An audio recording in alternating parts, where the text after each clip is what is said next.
Hoi hoi. Hello everyone.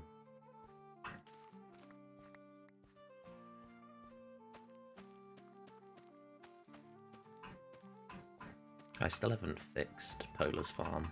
It wasn't my fault the creeper didn't explode. With me around. And I don't know when this happened, but the bunny enclosure got exploded. So there's only 3 bunnies left. I don't know when that happened.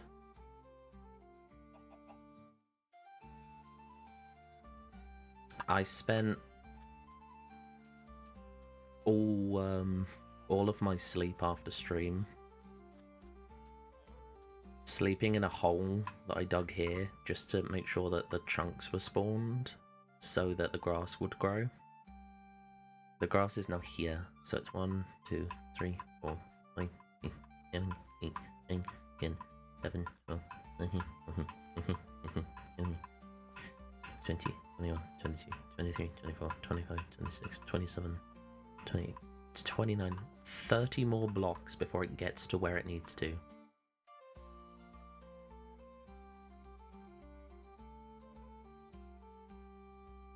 You can bone meal the grass to make it grow faster.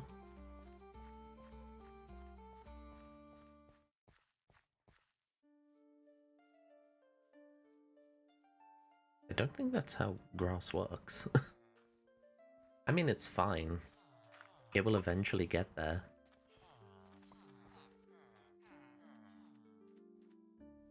I thought when you bone meal grass, it literally just spawns. Like that.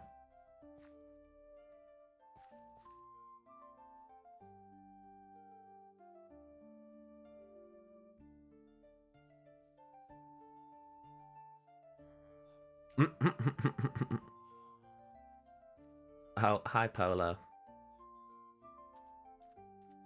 Yeah, I'm trying to get grass over there. Also, Polar, I don't know what happened while I was underneath the ground, but so many holes have appeared. Including an explosion at the bunny thing, so there's now only 3 bunnies left.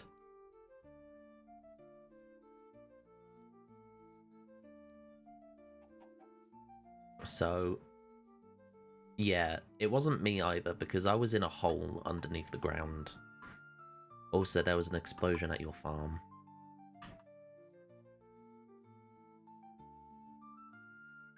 But, yeah.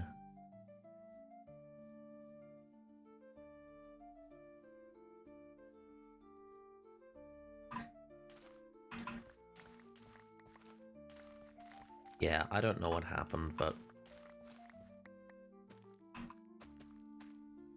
I managed to save 3 bunnies. And by save them, I mean they were already in the pen when I sealed it back up. And according to the map, there's no other bunnies around, so... 'Tis a sad day.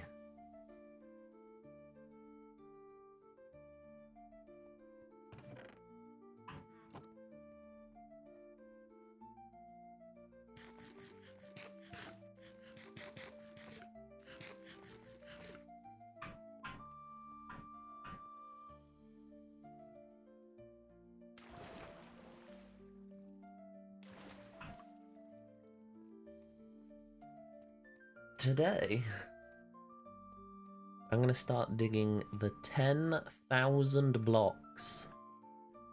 10,000 blocks. Between us and spawn.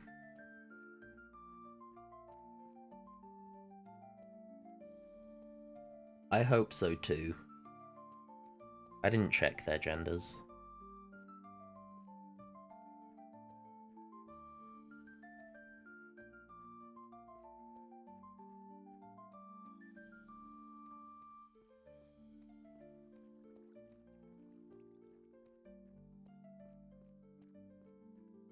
Ah, fair enough.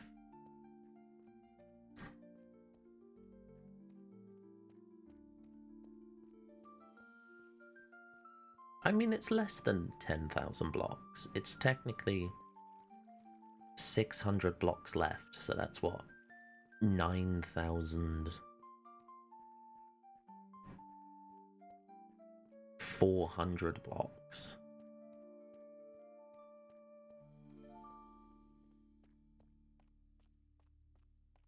Yeah. I mean, by all means, just claim, like, your farm area, and... because I've lit up the space I need like a Christmas tree. Right.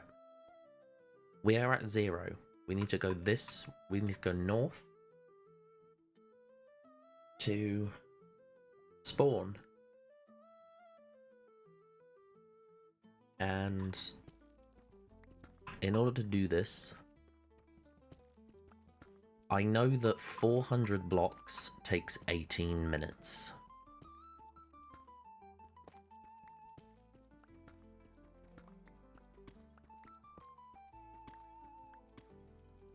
So, according to my calculations, it's going to take me 4 hours to dig my way to spawn.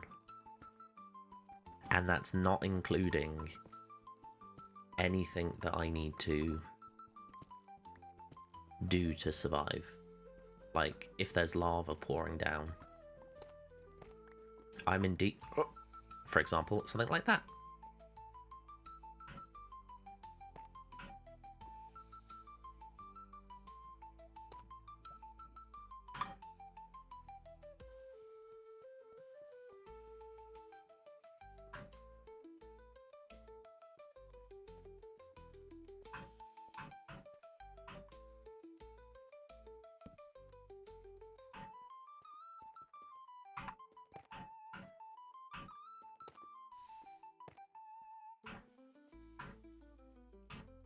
It's like a full lava pool.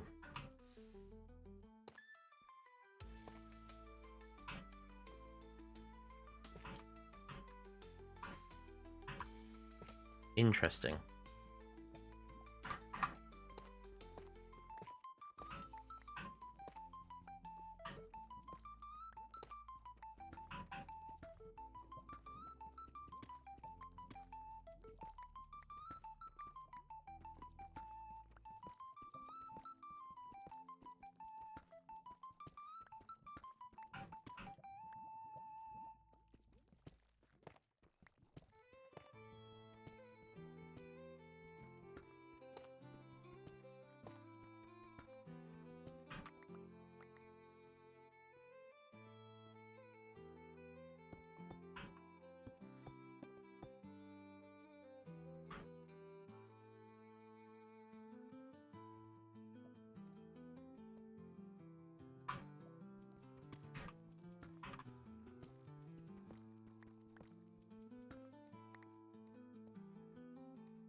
So much dig, I know. At least I know that when it comes to an iron pickaxe versus deep slate, you can dig 1,500 blocks with a diamond pickaxe. And thanks to the wonderful, amazing, and adorable Splin, I have an extra pickaxe.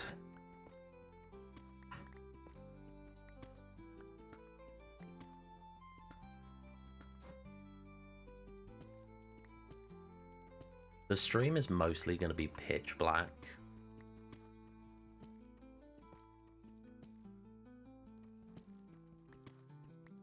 I'm gonna, like, play music for a bit. And then when I eventually get bored,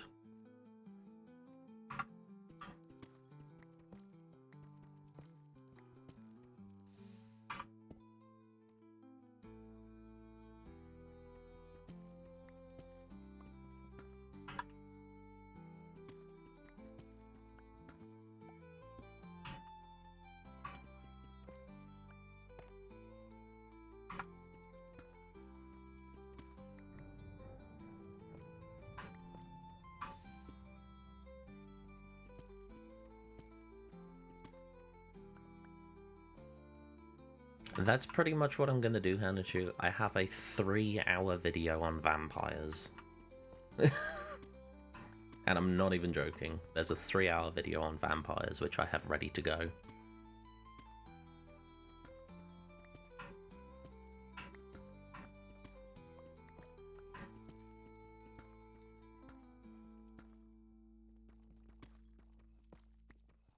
Yeah.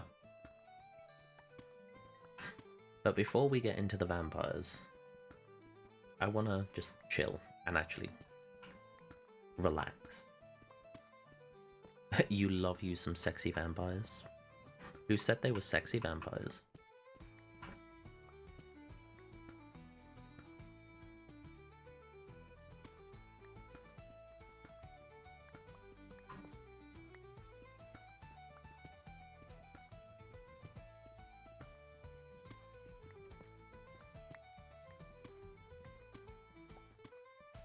They're all inevitably sexy, are they now?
Splin, what are you up to? I know you're on the server. What are you up to doing? You doing anything fun?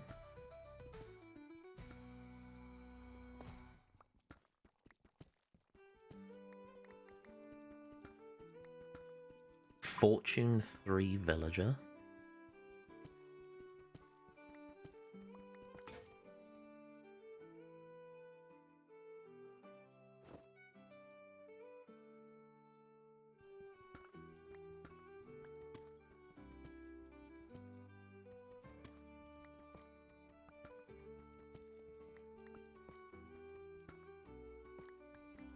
I can see that I'm heading straight for a lava pool.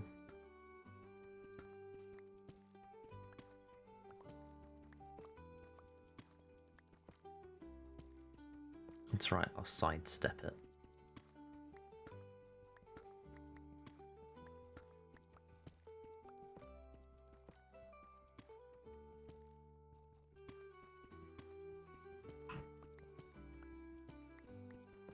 Ugh.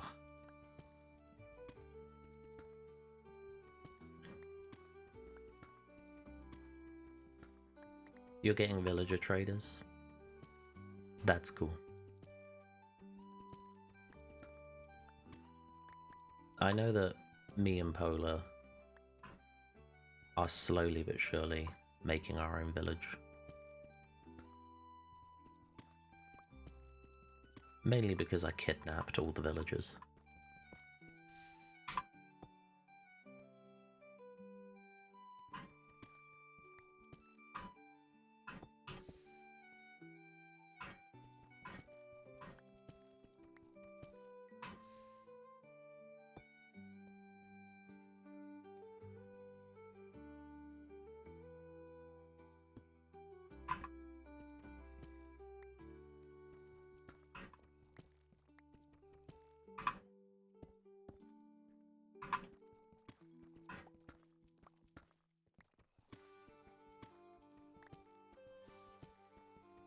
Maybe I don't need to sidestep it yet.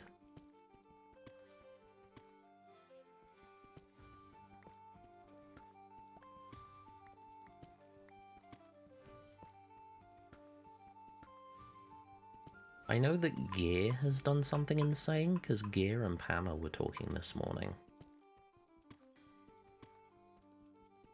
Because when I woke up, I quickly hopped on to just see how things have progressed.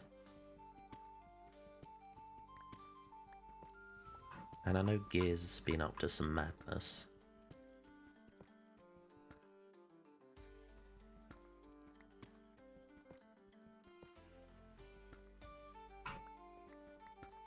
Besides the madness that they've already done, they digged an entire gear. I mean, it's a giant cylinder, but it kind of looked like a gear, so I'm calling it a gear.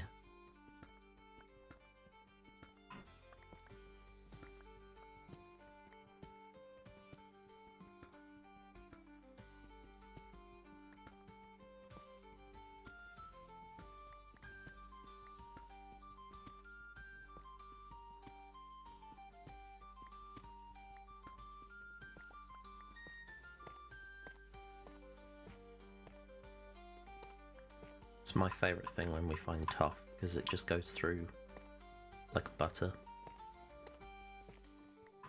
I'm going to ignore every single ore that isn't directly in my path.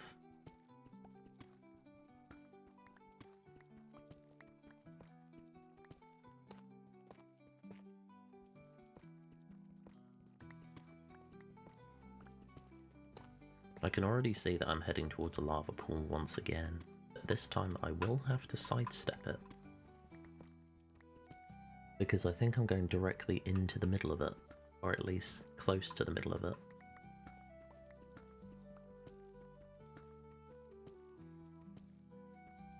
If I find a cave, I am legitimately just gonna...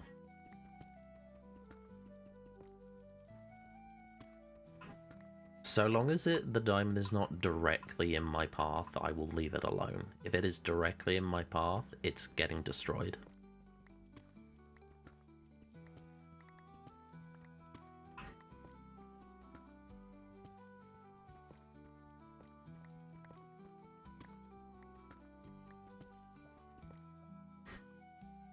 Right, that's where the lava is.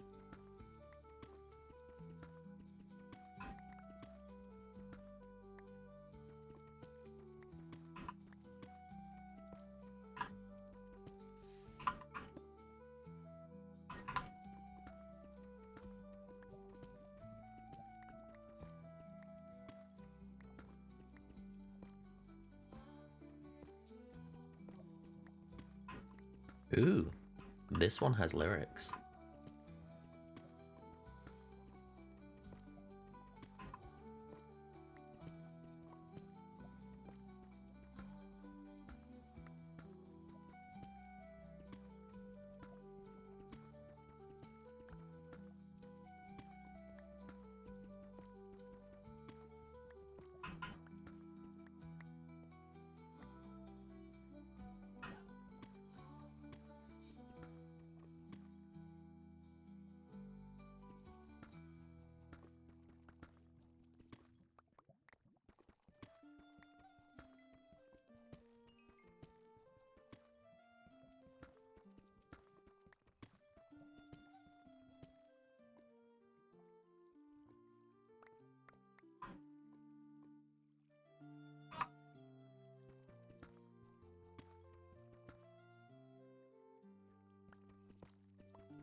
People are screaming at me in this house.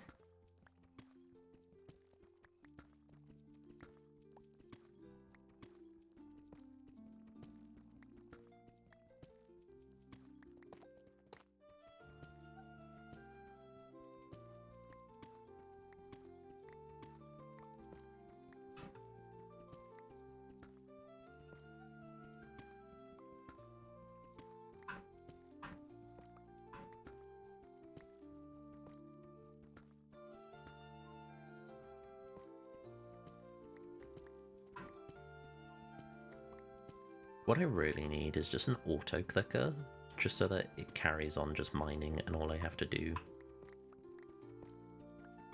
is navigate.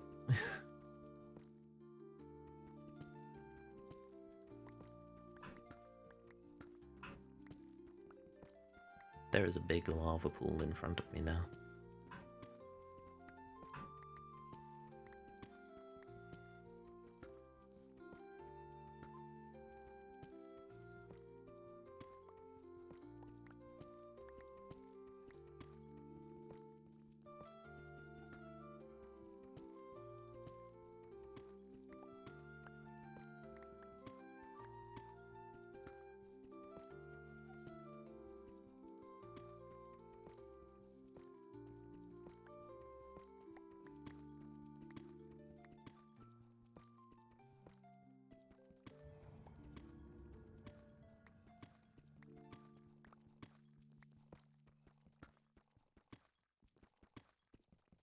When we get to 4,000,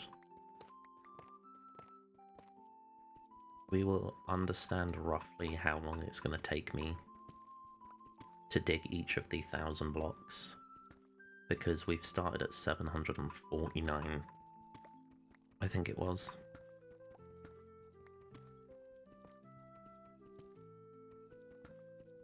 So we'll get a rough guesstimate.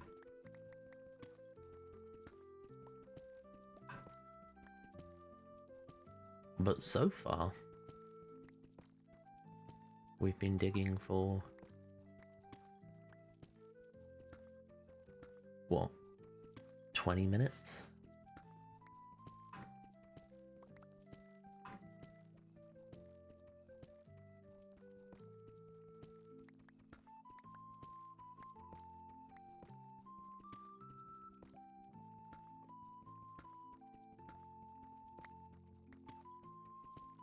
Oh, I forgot, I need to turn on my bot. Otherwise half of the stuff won't work.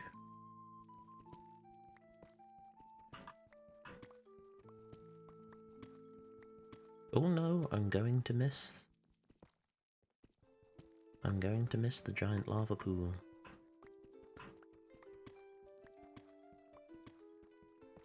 That's fine. This is a very lurk-friendly stream.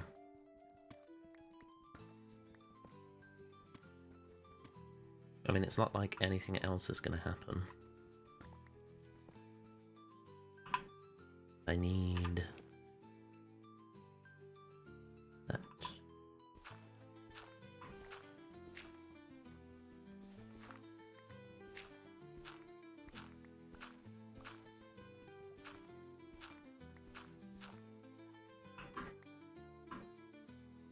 There's a cave up there.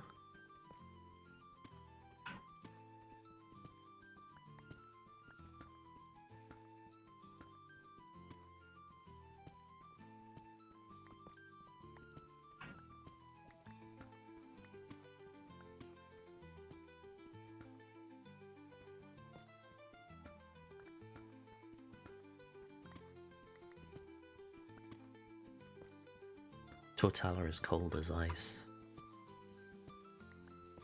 They are as cold as ice. They're here to satisfy.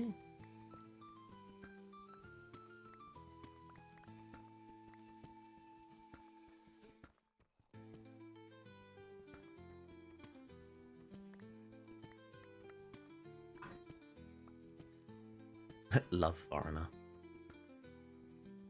Yeah.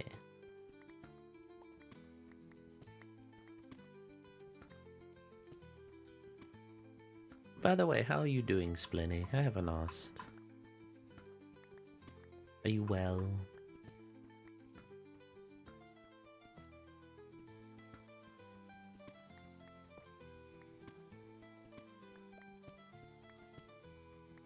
Nice.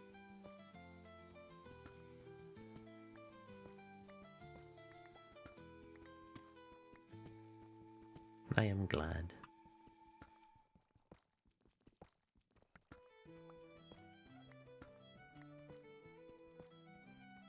Do you have any major plans for what you want to do in the server?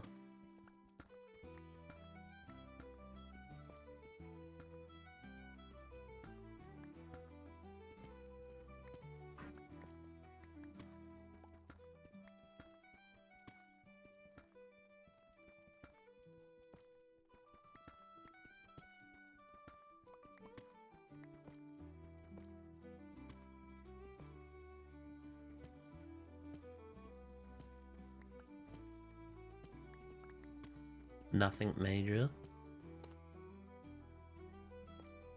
Fair beans, fair beans.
Oh, this one's going to be difficult.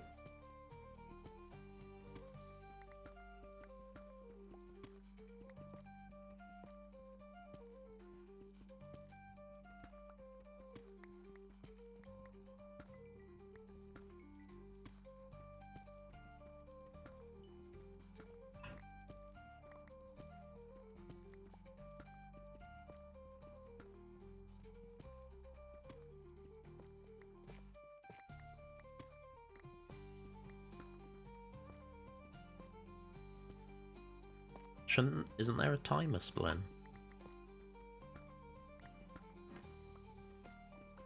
There's usually a timer attached to the villager.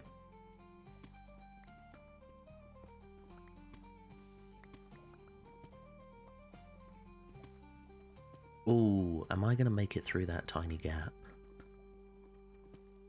No timer that you can see? I'm not sure then. Most stuff in Minecraft, if it isn't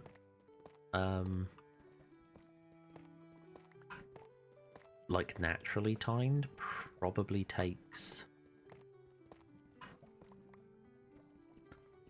10 minutes.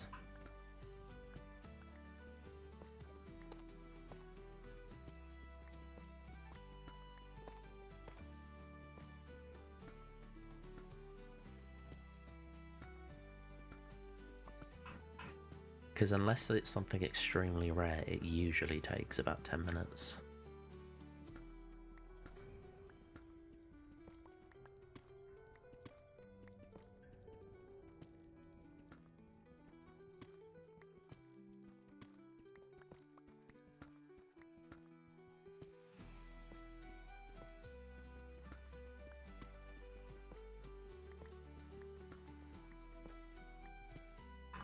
Okay. Just selling sticks for emeralds, fair enough. It took me half an hour to dig essentially 800 blocks.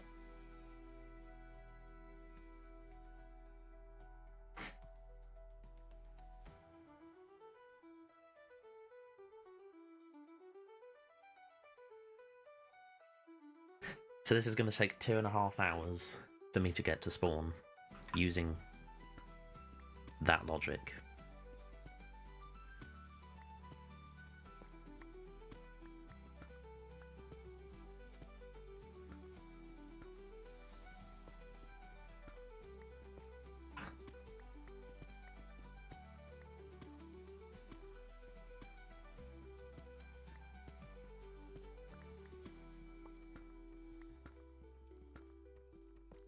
The nether's not going to be opened until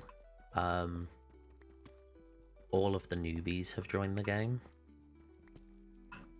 because Pama wants to allow the new players to actually experience the overworld and then move into the nether when they are ready. For us veteran players, we've pretty much just been told, just party in the nether and be guides and just build shit.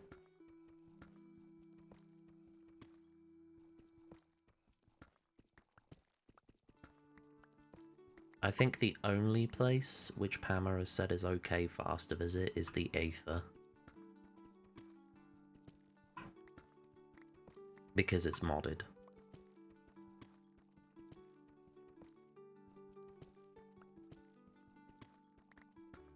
But you need glowstone to get to the Aether, and it is possible to get glowstone without going to the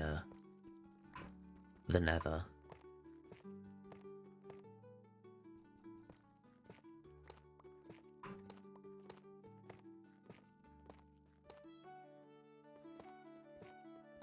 Yeah, I know. A couple of people. Yeah, I know. We were speaking last night about it, and they were like, I'm unsure whether or not I'm allowed to. And I said, for the moment, don't, and I'll ask Pama. And then Pama said, yeah, it's fine, because it's not base game.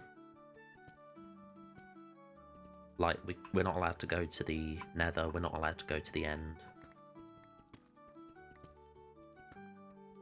Which is completely fine.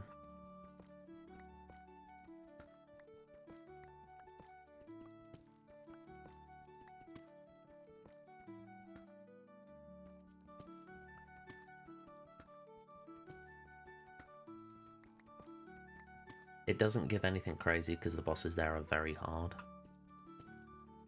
The flying birds are nice.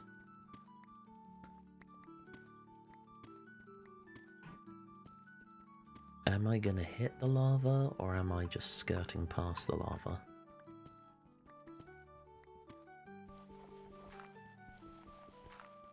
I don't like that there's gravel.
Oh.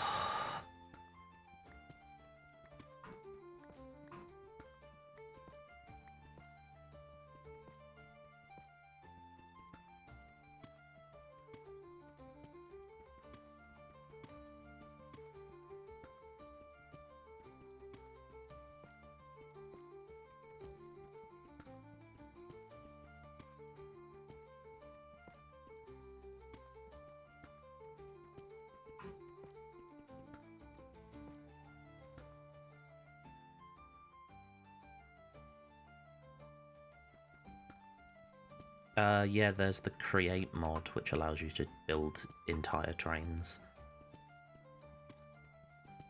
If we ever do a season 2 of the Scuff server, which is something that Pama is interested in doing, they've said that they will be adding the create mod.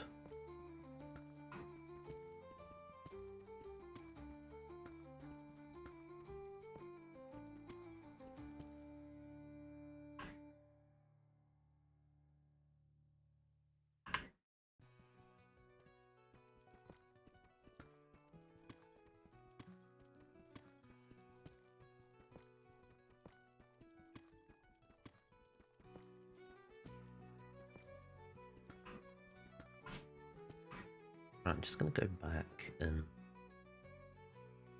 dig this out some more.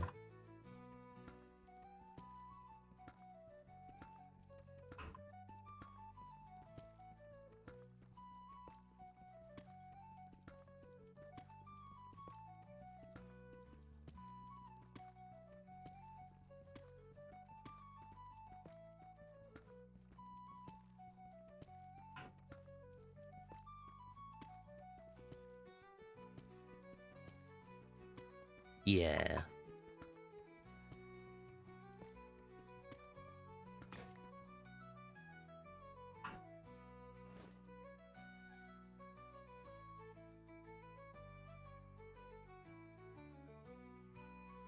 Might as well just throw all of this in here too.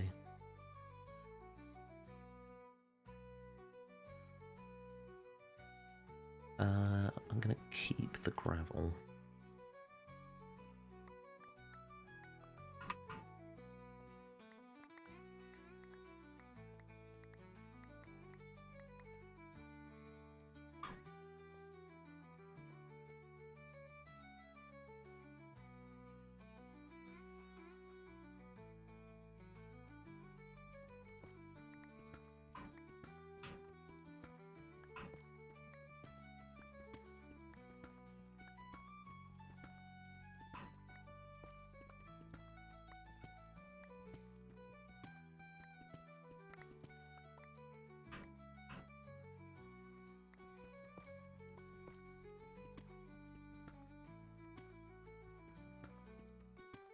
How hilarious would it be if I get back to spawn and there's just like a giant lava pool underneath spawn?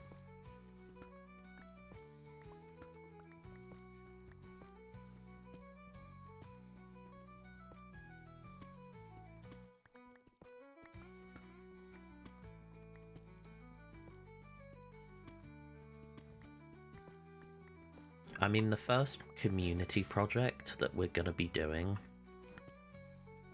is building the fountain and the train station.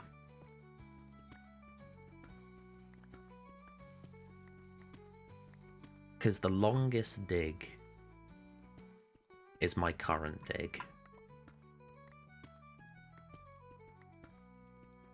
Yep. So at spawn, we're allowed to create our own shops to sell stuff to trade to each other. And spawn is going to become a place where we can all do, like, gather up to do group quests and all that sort of stuff. The whole reason why I'm currently building the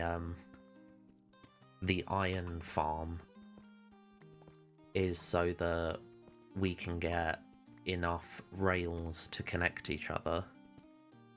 And once I've dug this tunnel, placed down all the rails, then yeah, waygates would be good. But I also think it's nice that we're having to do some things vanilla, like travel to each other vanilla-wise. Because really, the Great Tramway, or the Great Underground, whatever Panna eventually decides to call it, it's gonna be a massive community project to connect everyone's bases together.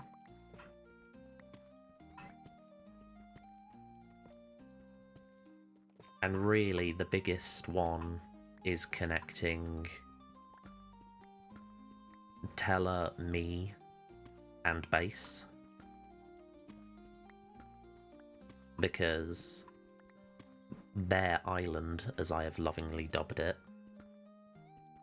is 5,000 blocks away, essentially. And Teller is 3,000 blocks away from me, but at the same height.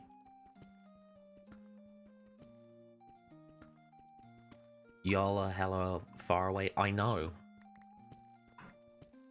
I didn't choose it. Polar decided to go 5,000 blocks away. And I was like, Polar, I'll hang out with you and we'll have Bear Island. It'll be so much fun. And then it took me an hour to get to him. I know you're listening to this, Polar. I'm never gonna let this down. I am here digging 5,000 blocks because of you.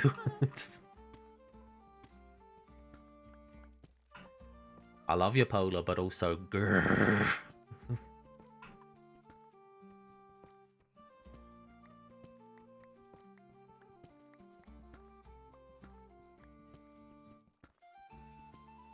I mean, one of the things that I've been saying that I want to do, and I really do want to do it, is I want to make a sanctuary for the different animals.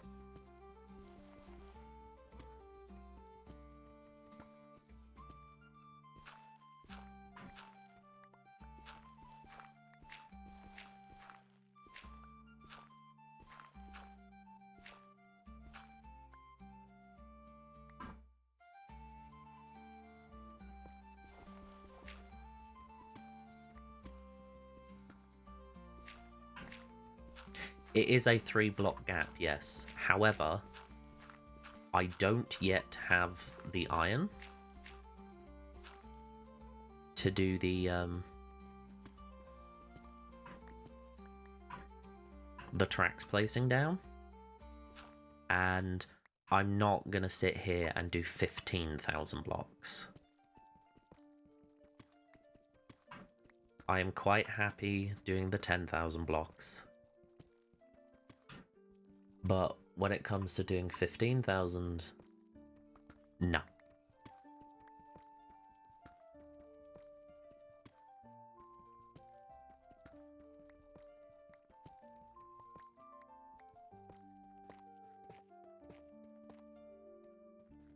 One of the things I might also say to Pama is, if we do another mod pack, can we please have hammers? I want to just craft diamond hammers, and then all I have to do is I have to just hit the middle block and it will destroy a 9x9, or a 3x3, or a 6x6, depending on the hammer mod. And it will make tunneling so much easier.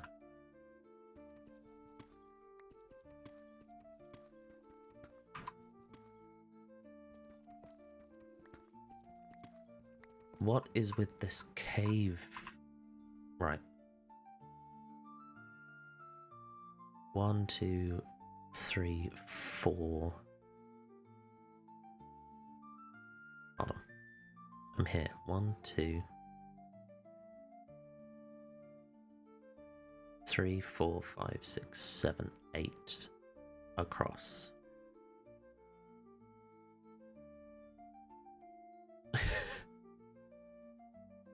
We'll worry about up there later.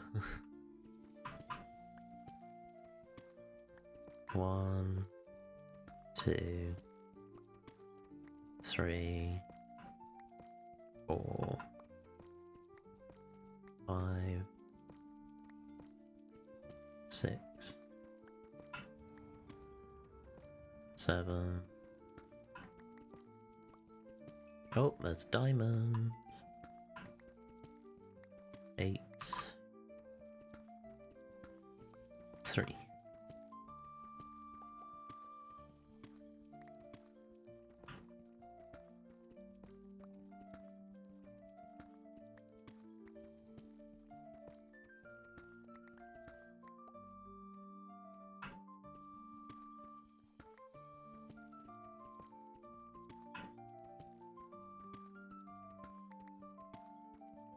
Also, the height that I've built at, I could dig one more block down. Because I'm 2 blocks above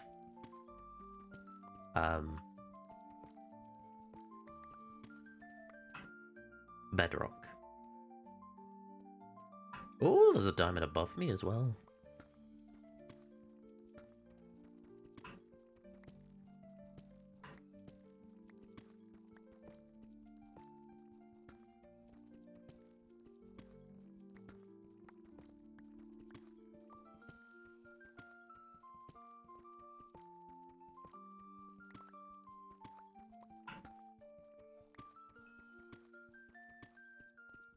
Only 5k? Actually, it's 10k, because there's 5,000 blocks between me and spawn. And I'm only doing enough for me to walk through, so it's doubled.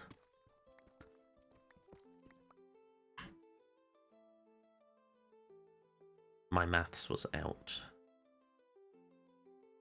But that's fine. 1, 2, 3, 4, 5, 6, 7, 8, 9, 10, 11, 12, 13, 14.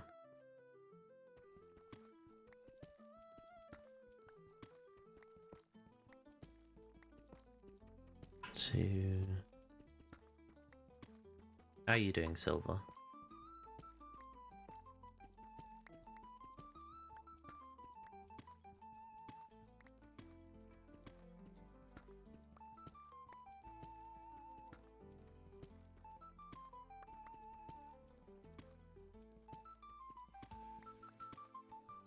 You're good. Ooh, that's a cool emote. 1, 2, 3, 4, 5, 6, 7, 8, 9, 10.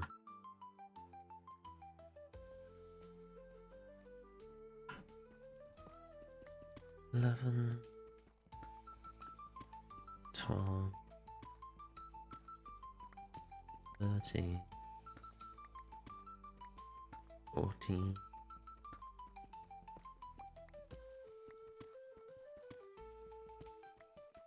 You know what? Let's go 16 across.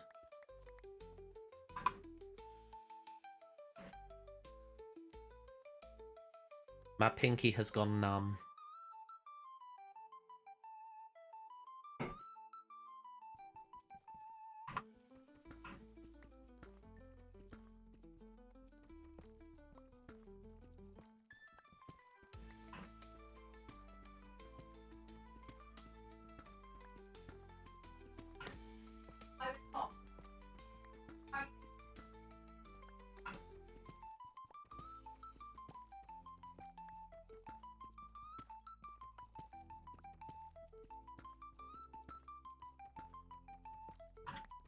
I'm an idiot. I only brought one book.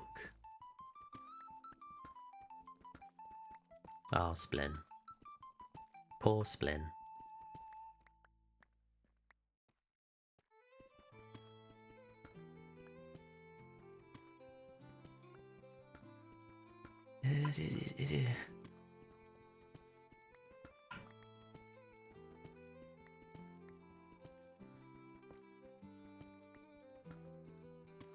How many books do you need, sweetie?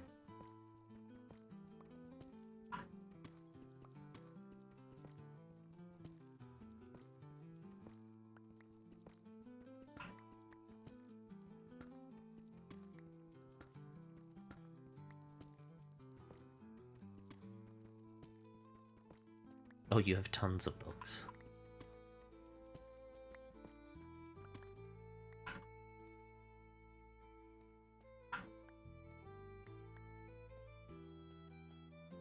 Right, let's see if my maths is correct. Yes, it is.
Ooh, some more diamond. Right, how many across do I need to go? 1, 2, 3, 4, 5, 6, 7, 8, 9, 10, 11, 12, 13, 14. 1, 2, 3, 4, 5, 6, 7, 8, 9, 10, 11, 12, 13.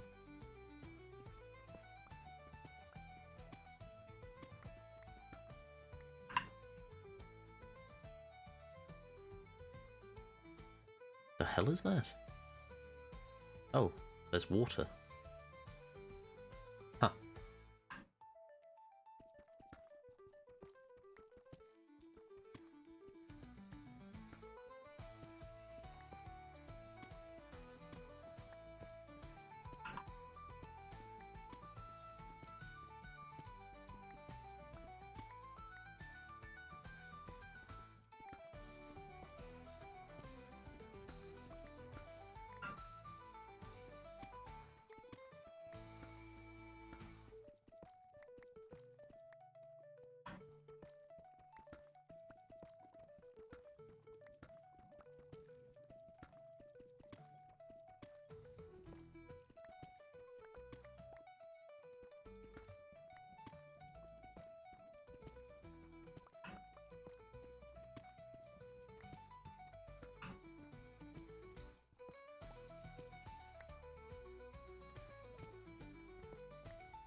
Oh good, it works.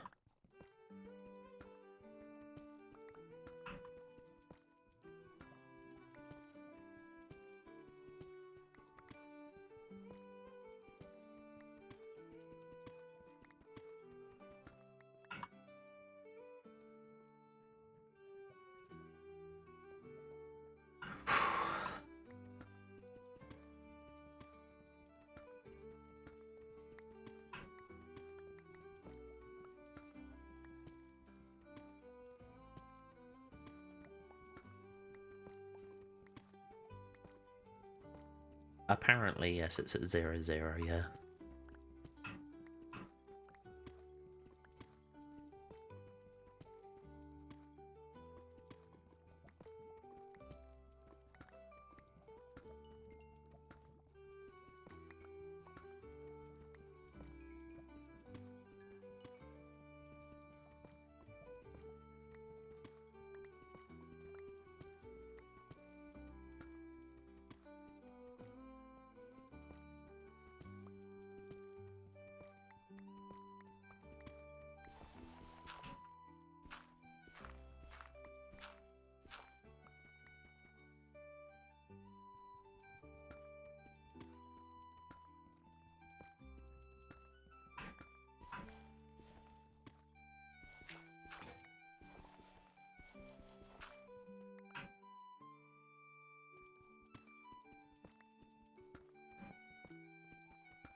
Free us from the large text.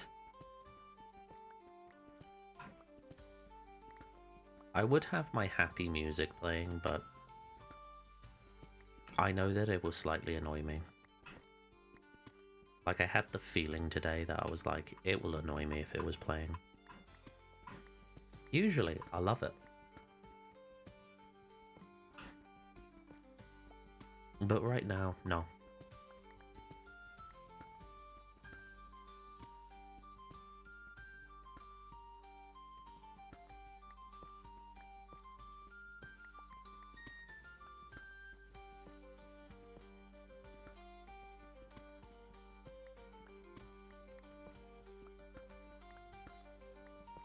Oh, we've passed the 500 mark.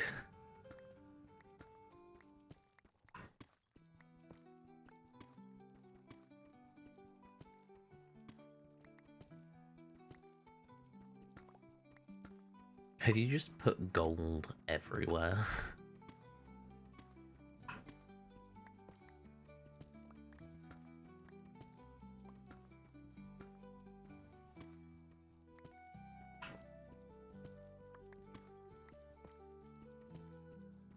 Oh, an aether tree. Okay.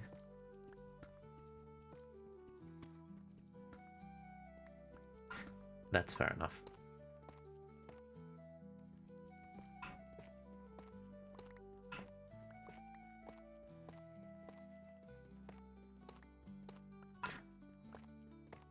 Oh, you know what'd be really good?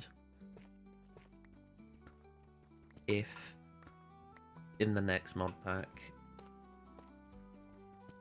Pama used the actual chisel mod. Because Pama's got the chisel mod, but it's only like the half chisel mod. Like, it only does the base stone. It doesn't do any of the wood.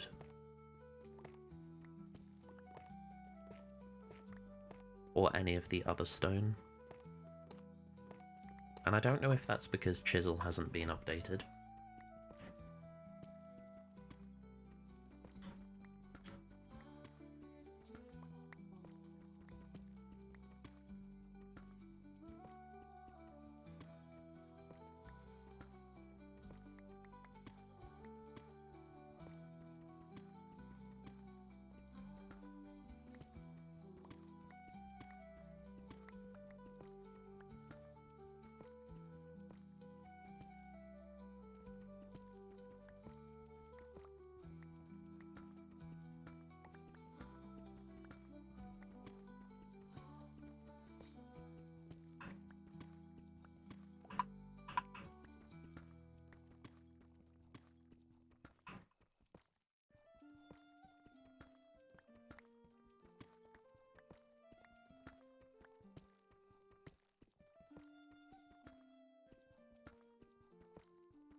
You'll have the ability to make Omega tools, but not the experience.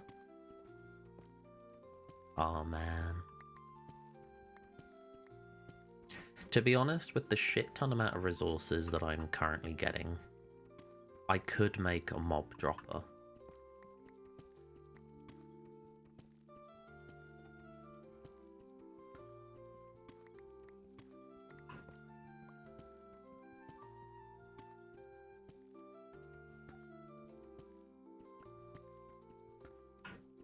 Ooh, some more diamond.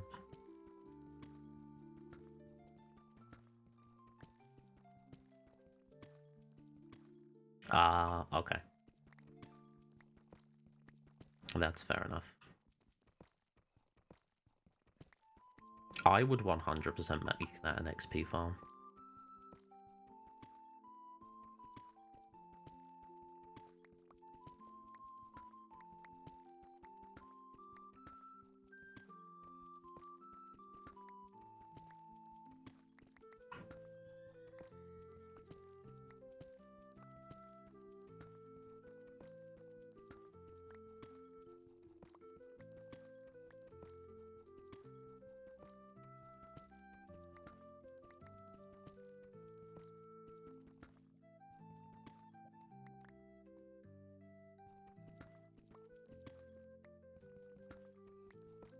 $300 blocks to go. And we have achieved our first 1,000 blocks. Well, our second.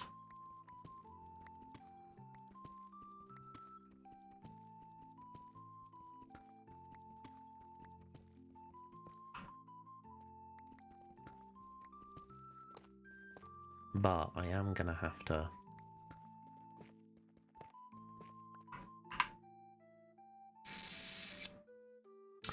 I wasn't looking at the minimap.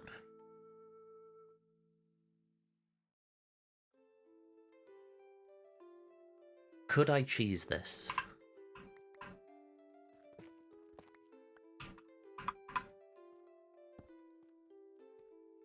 Maybe.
The answer is yes, I can cheese it.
Yeah.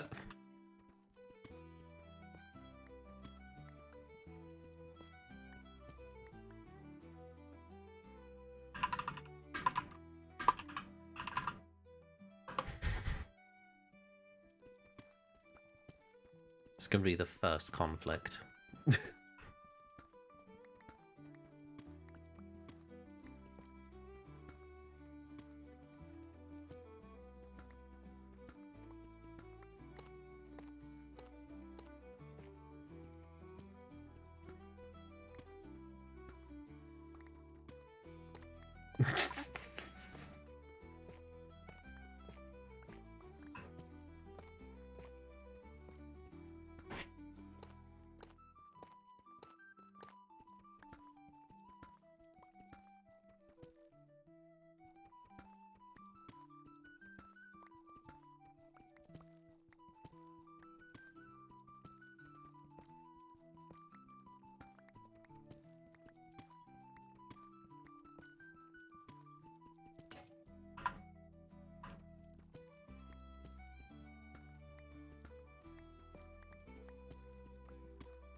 Alright, once I get to 3,000 blocks, I'm going to need to take a little break because my arms have fully gone numb.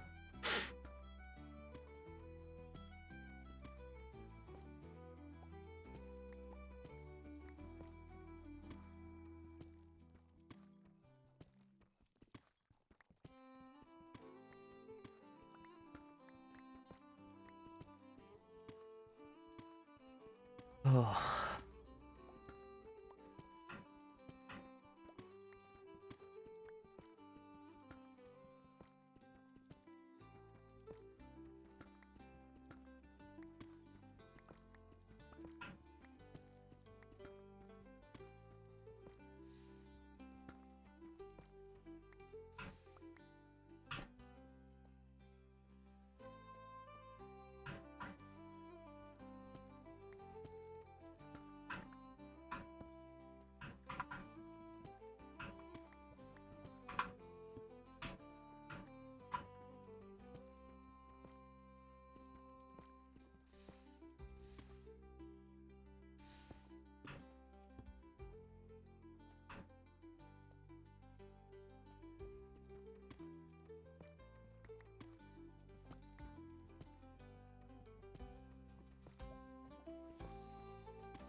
Actually, what I'll need to do is I'll need to run back to my base and just dump all of these resources.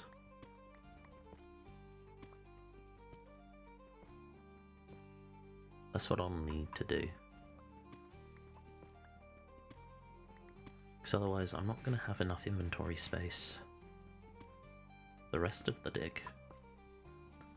And I don't want to clog the server with all of my blocks just on the floor.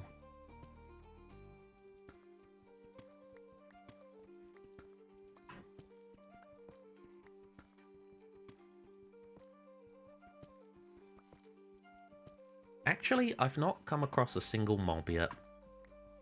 And according to my minimap, none have spawned.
All I know is the first thing Pama wants to do at spawn is to build the fountain that's going to be at the center, and depending on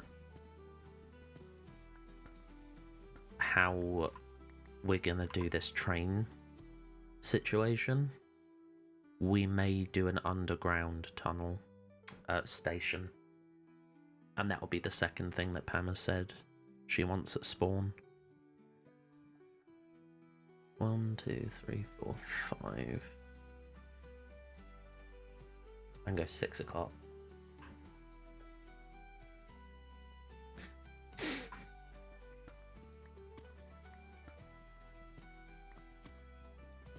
One, 2, 3, 4, 5, 6.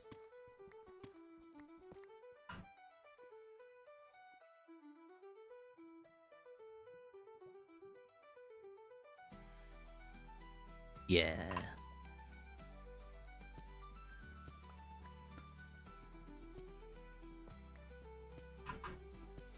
Did I make it home? Yes.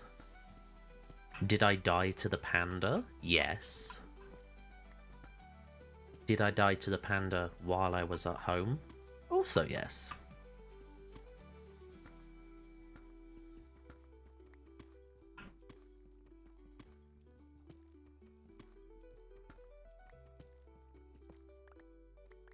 Now I am digging underground, which is why you can't see anything.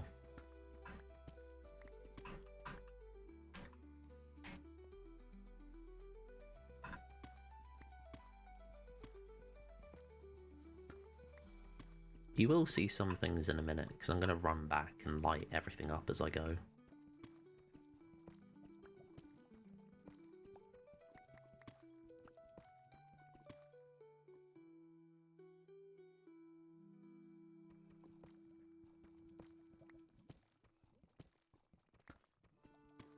Yes, that is true.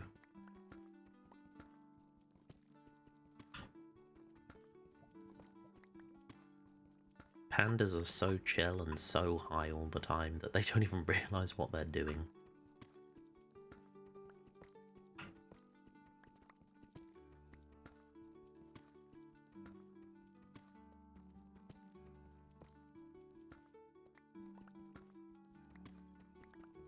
That is actually a good idea, Splen. What if you breed loads of villagers in preparation for the shop market?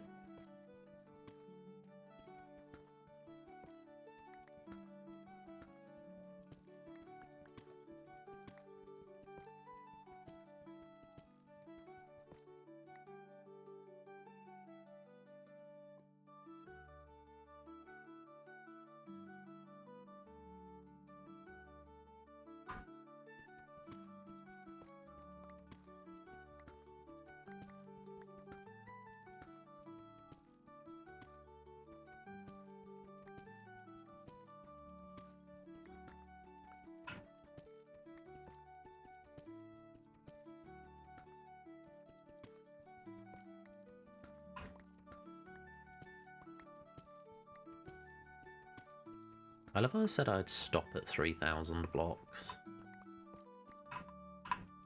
But I haven't yet. Oh, that's what you're working on, Polar. Yeah, but Polar, we're 5,000 blocks away. We can have our own personal one.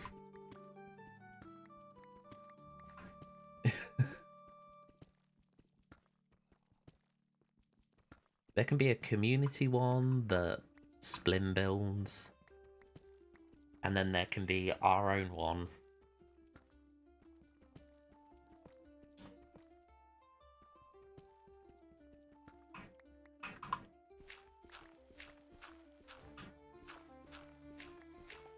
Because do you know how difficult it's going to be to ship all of those guys from our base back to spawn?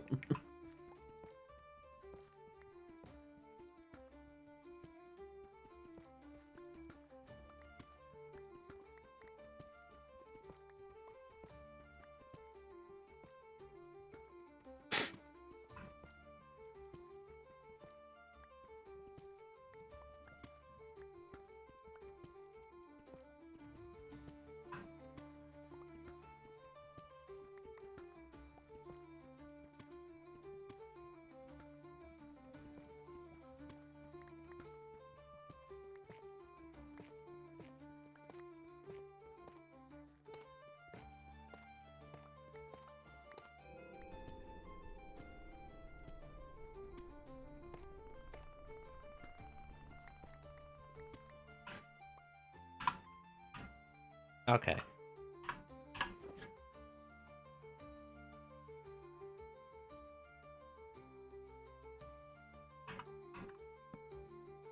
Actually, no. I'm not gonna...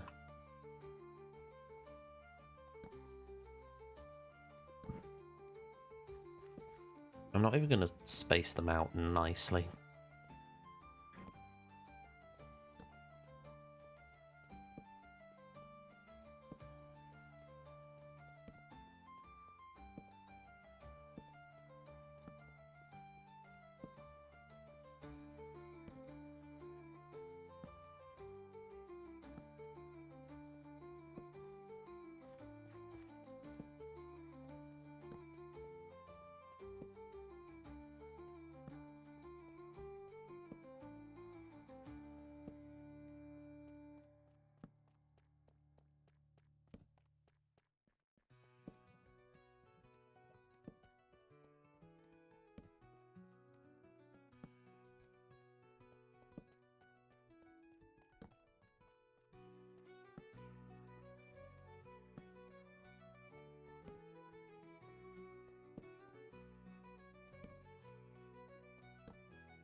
here we go.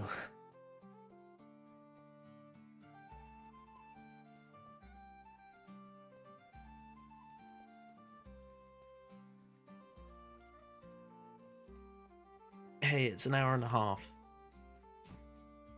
And we're halfway there. Ish. Technically, we've still got another 500 blocks until we're halfway there, but who's counting?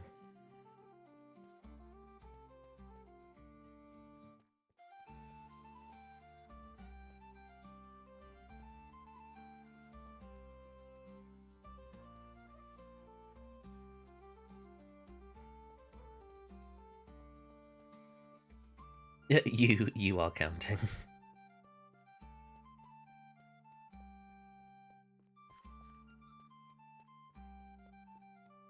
Oh, right.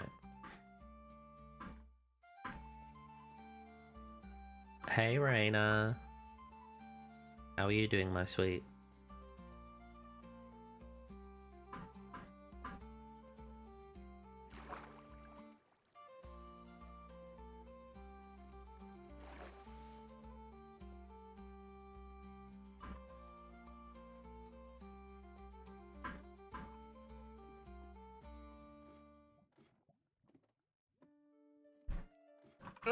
My fingers aren't long enough.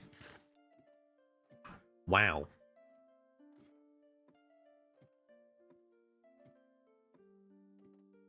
What is this meat? Oh, it's rabbit. Who knew that rabbit filled you up so much?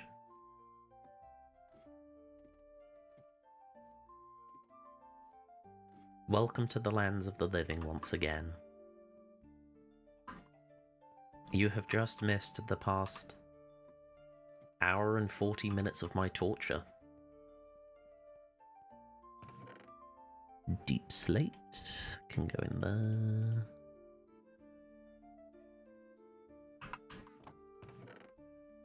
Gems can go in there. That can all go in there. That can go in there.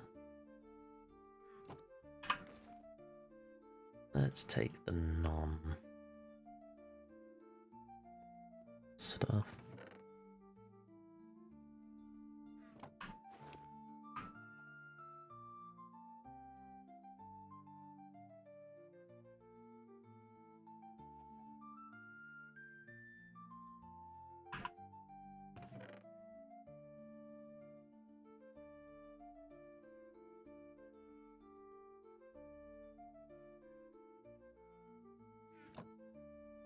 Polar, are you alright? You're joining and leaving the game.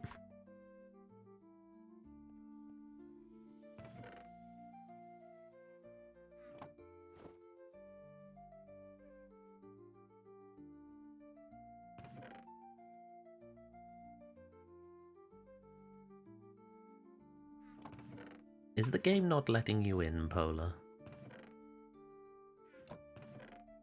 Did computer say no?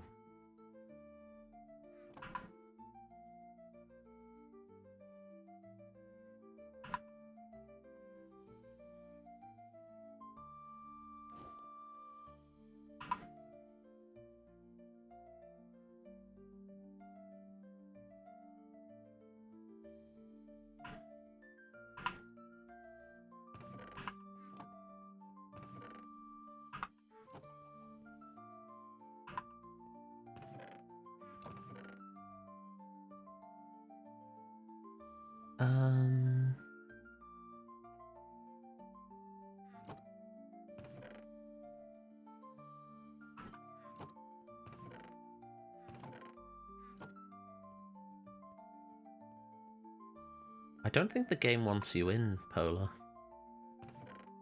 Splin, do you have some charcoal or coal, or better yet, just like 4 stacks of torches that you could like send me?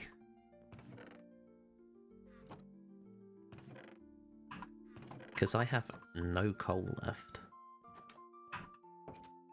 And I've just used everything up.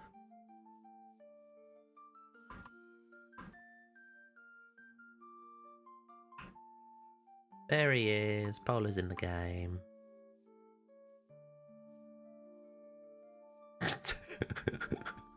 Hey, Polar. I'm curious, has this grown at all? Oh, look. There's a spleen. Staring at the growing grass.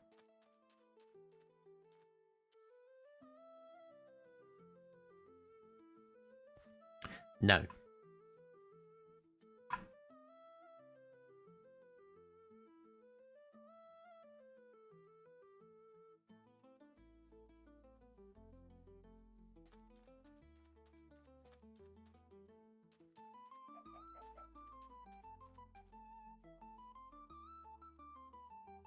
Yeah, I did say Polar. Your farm blew up. Your rabbits blew up.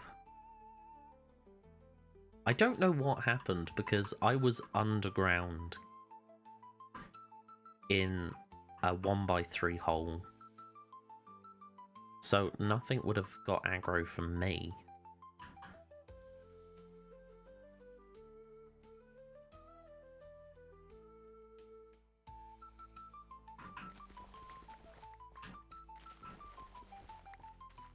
But if you want to, Polar, you could move your farm into... It's not enclosed yet because I haven't done the gates, but next to the side entrance of the hobbit hole, I've got a small farm going. And by all means, expand and add.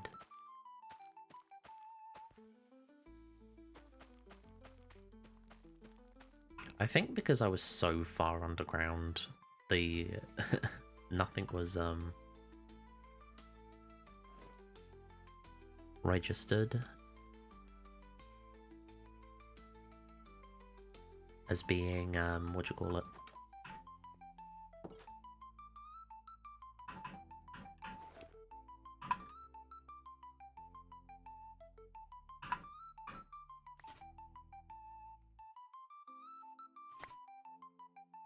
Oh, Splinny Baby. Splinny Baby is the best.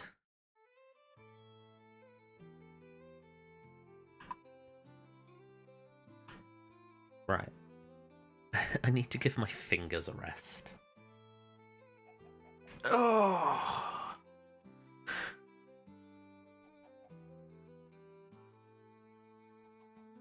Oh, halfway there. I'm halfway to spawn. You know what, I should actually just go down and get to where I was, and then give my fingers a rest. Because otherwise, I'm just going to hurt myself getting back to the beginning. Also, let me take that rabbit.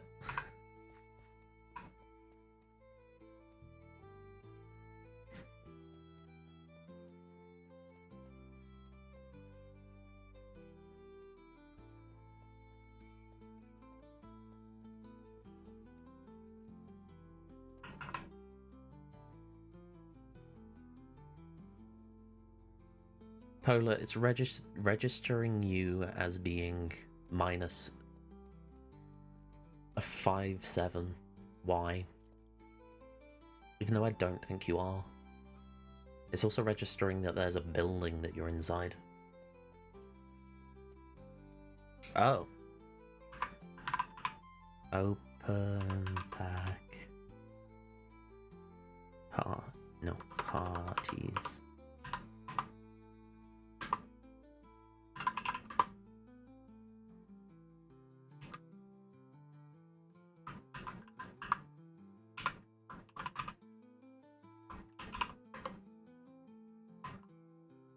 It says you don't exist.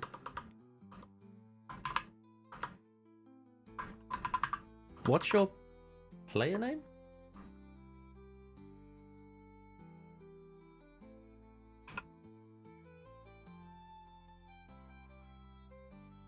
Did I misspell it?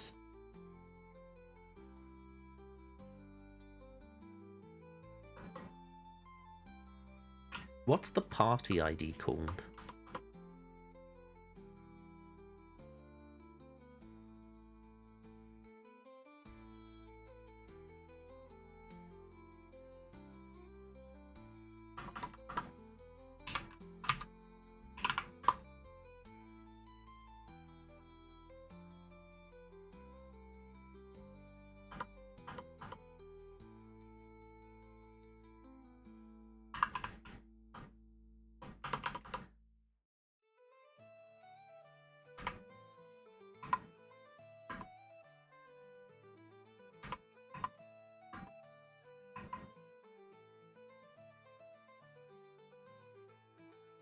Do you not have an ID?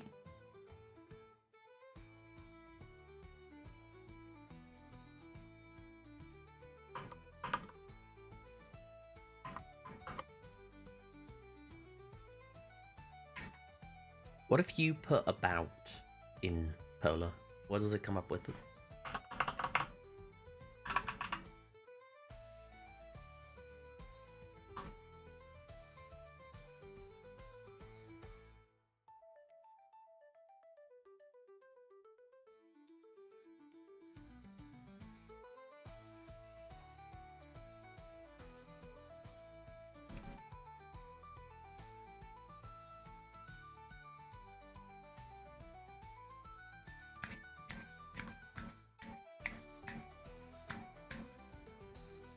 What the fuck is that? FE0E44-E7E3-4990-B189FC1 for the 38C.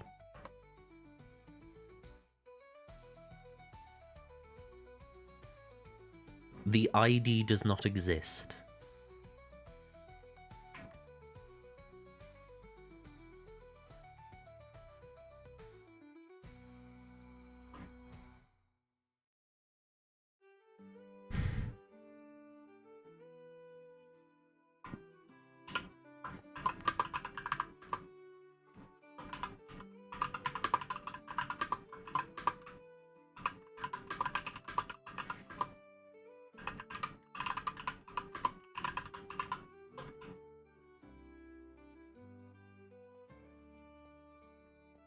That is how I feel.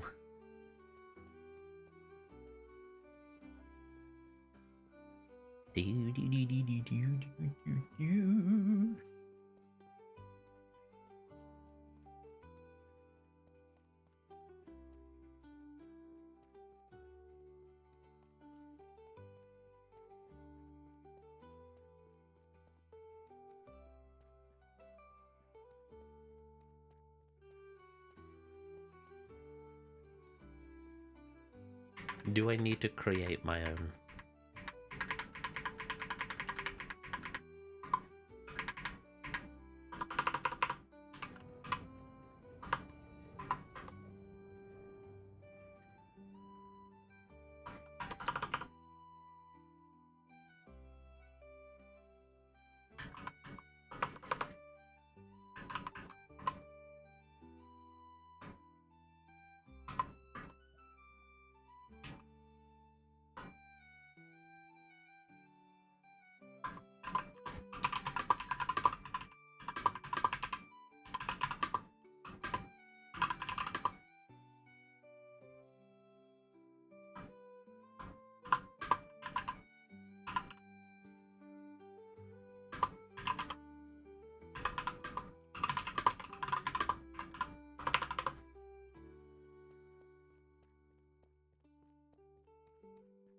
This man.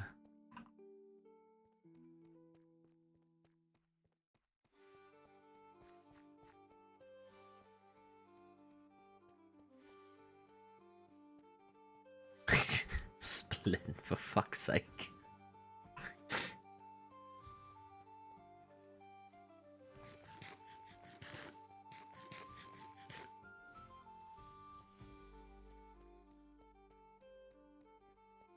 Oh.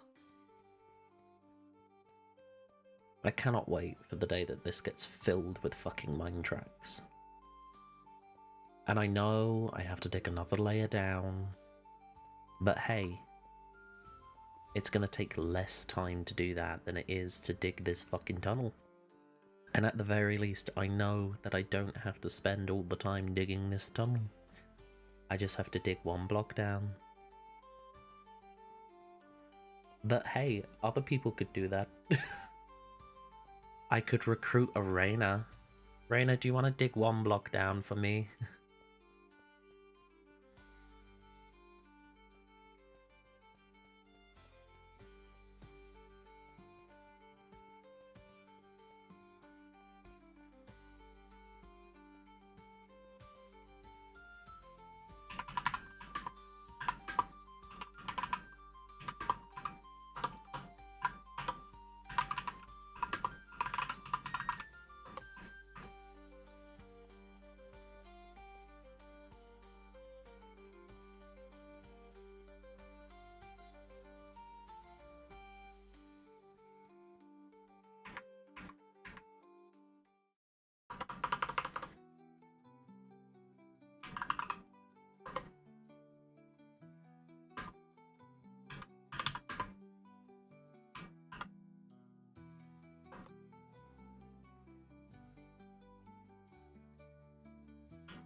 Why am I always downstairs when people ask me questions?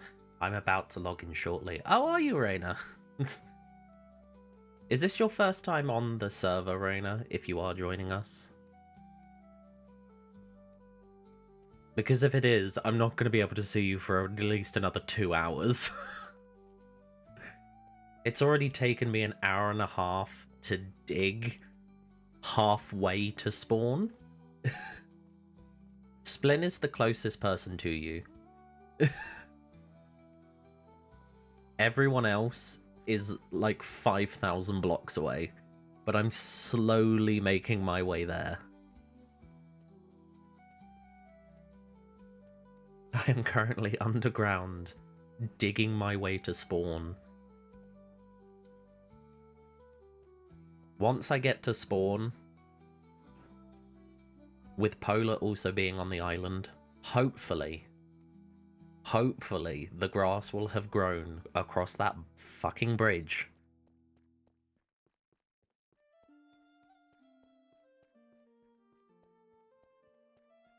I mean, you're helping me, Polar, by staying on the island and letting that grass grow. Because once the grass has got to the other side, it means that we can start doing the iron mining. And with the iron whirring, we can eventually put train tracks down here, and I will be happy.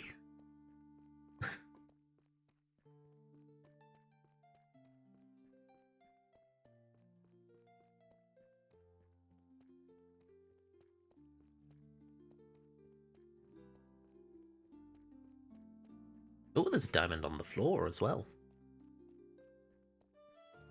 Yes, I have 2 stacks of tracks as well, but I already know that 5,000 blocks is 73 stacks. So, oh, there's more diamond on the floor. I need 73 stacks of track just to connect us to spawn. Yeah, I'm not even worrying about powered tracks yet. I'm not even thinking about it.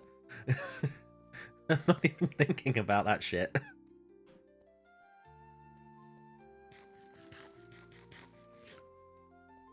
I've got enough to deal with just digging this fucking tunnel and getting that iron mine up and running. And getting 5,000 train tracks.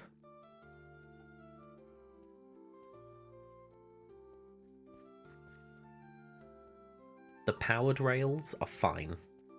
We can deal with that and we don't need as many. Also, the entirety of this track is flat. So that's a bonus. The only part where up needs to happen is probably when we get to spawn. Right. Ah, me fingies. Right, let me just eat some bread.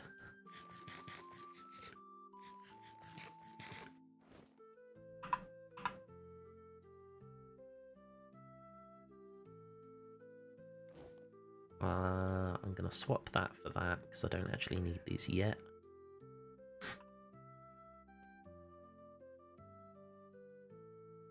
Reina join the game!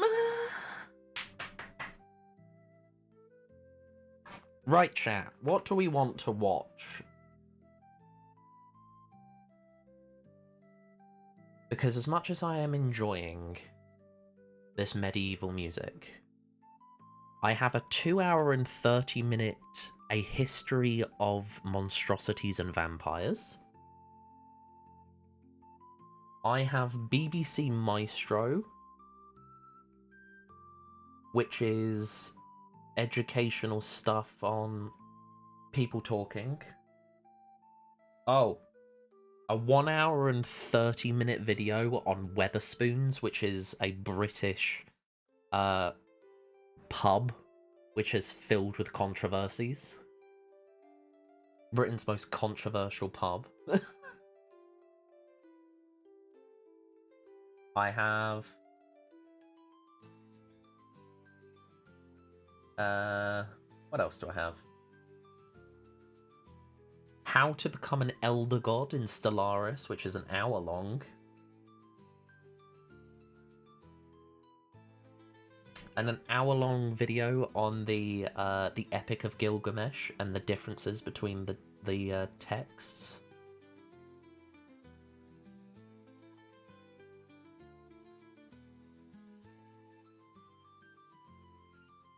A 2-hour and 23 all-star live reading of Treasure Island.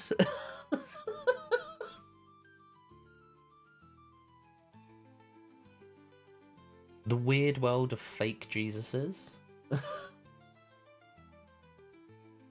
What else do I have in this playlist? This is insane. A 48-minute video on the evolution of monkeys and how they became humans.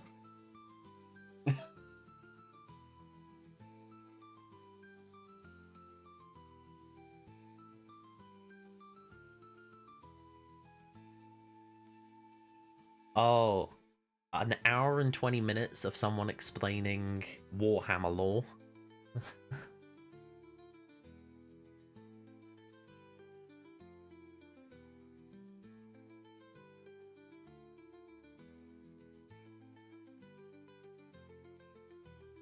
An hour and 20 minutes of someone explaining The Crown, the TV show. What are we feeling, chat?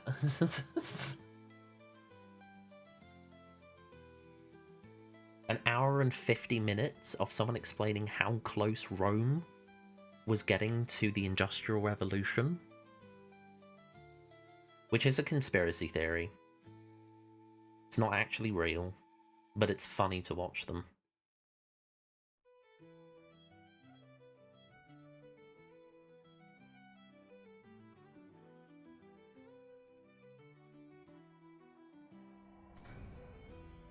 What was that noise? Did the vampires disappear? No, I can do the vampire one.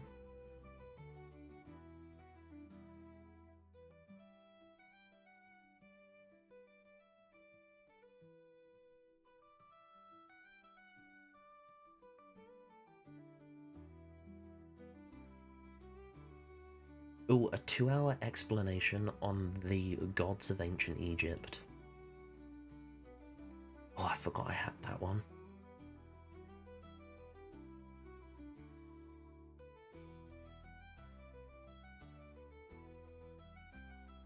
It's not real, don't lie to me. Oh, that sounds like a good one. What are you saying, Polar? What doesn't exist?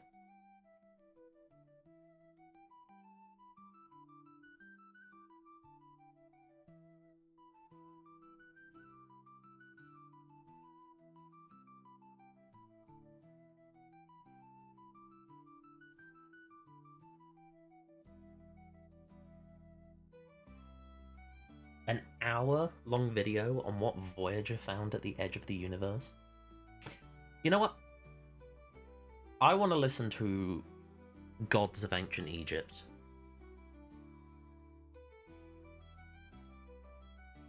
You don't believe... Well, the Industrial Revolution that we had and the Industrial Revolution that the ancient Romans would have been very, very different, because the technology that we had before the Industrial Revolution was more advanced than what the Romans had. The Romans would have had, rather than steampunk, they would have had medieval punk. So it would have been very different. But also, they were not as close as people think. Just because somebody made a steam engine in Rome doesn't mean that they were at the Industrial Revolution. Anyway, 12 Gods of Egypt. This is by Jess of the Shire. In the beginning, according to ancient Egyptian mythology, there was only the primordial waters of Nun, a vast and infinite sea of chaos. From this chaos emerged Atum, the first god, who willed himself into existence. Atum... We're going to start that again because I heard none of it because it's so quiet.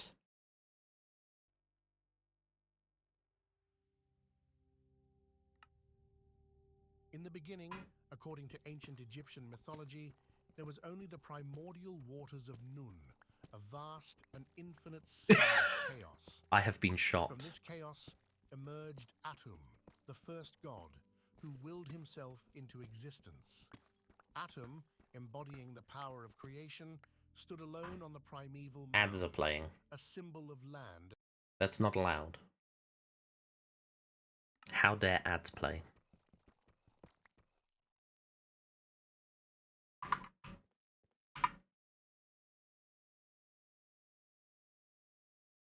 Sleep, save the pally.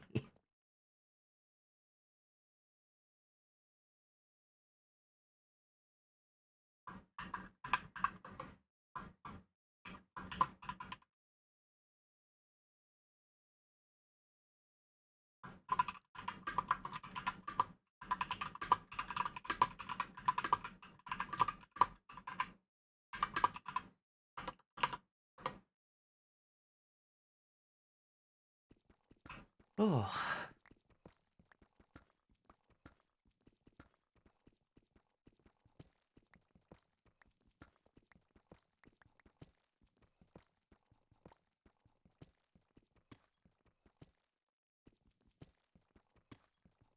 Oh yeah, I can fully hear Raina through text. Whenever Raina writes anything, I just hear it in Raina's voice.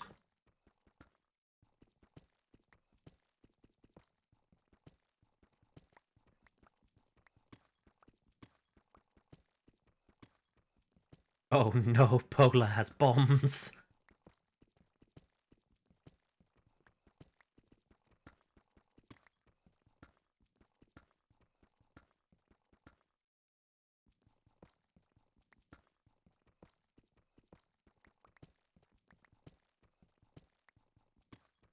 Is that a tiger? What is that?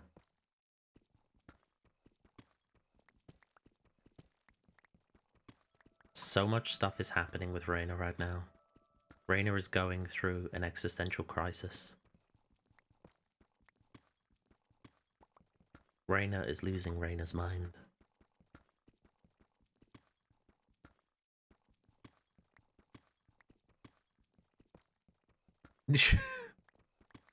Rain is trying to cure the scurvy that she got yesterday. That's what Rain is doing.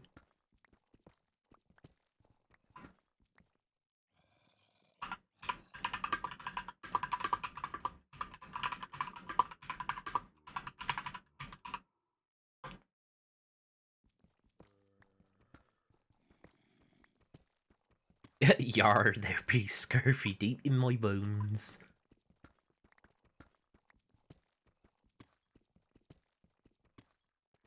Hilarious. Right, ads should be over. Let's start this video again.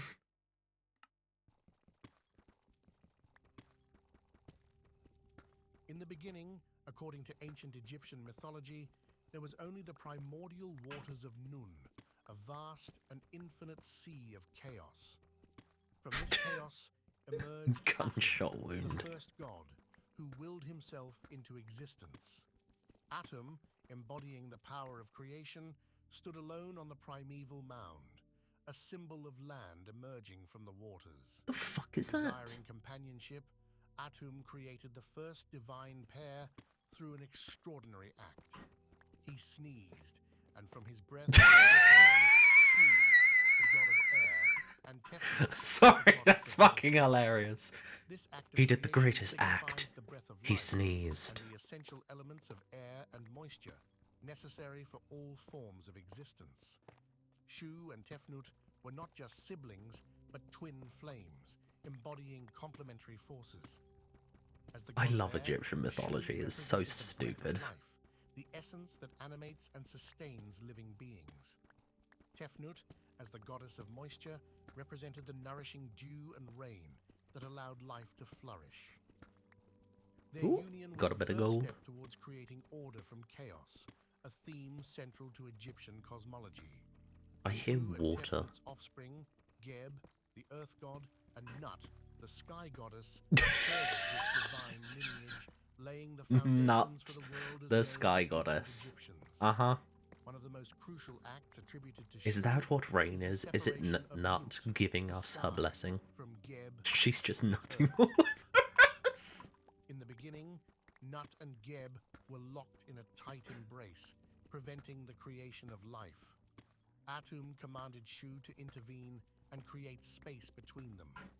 With immense strength, Shu lifted Nut away from Geb, creating the expanse of the sky above. Sorry, I am just... Below.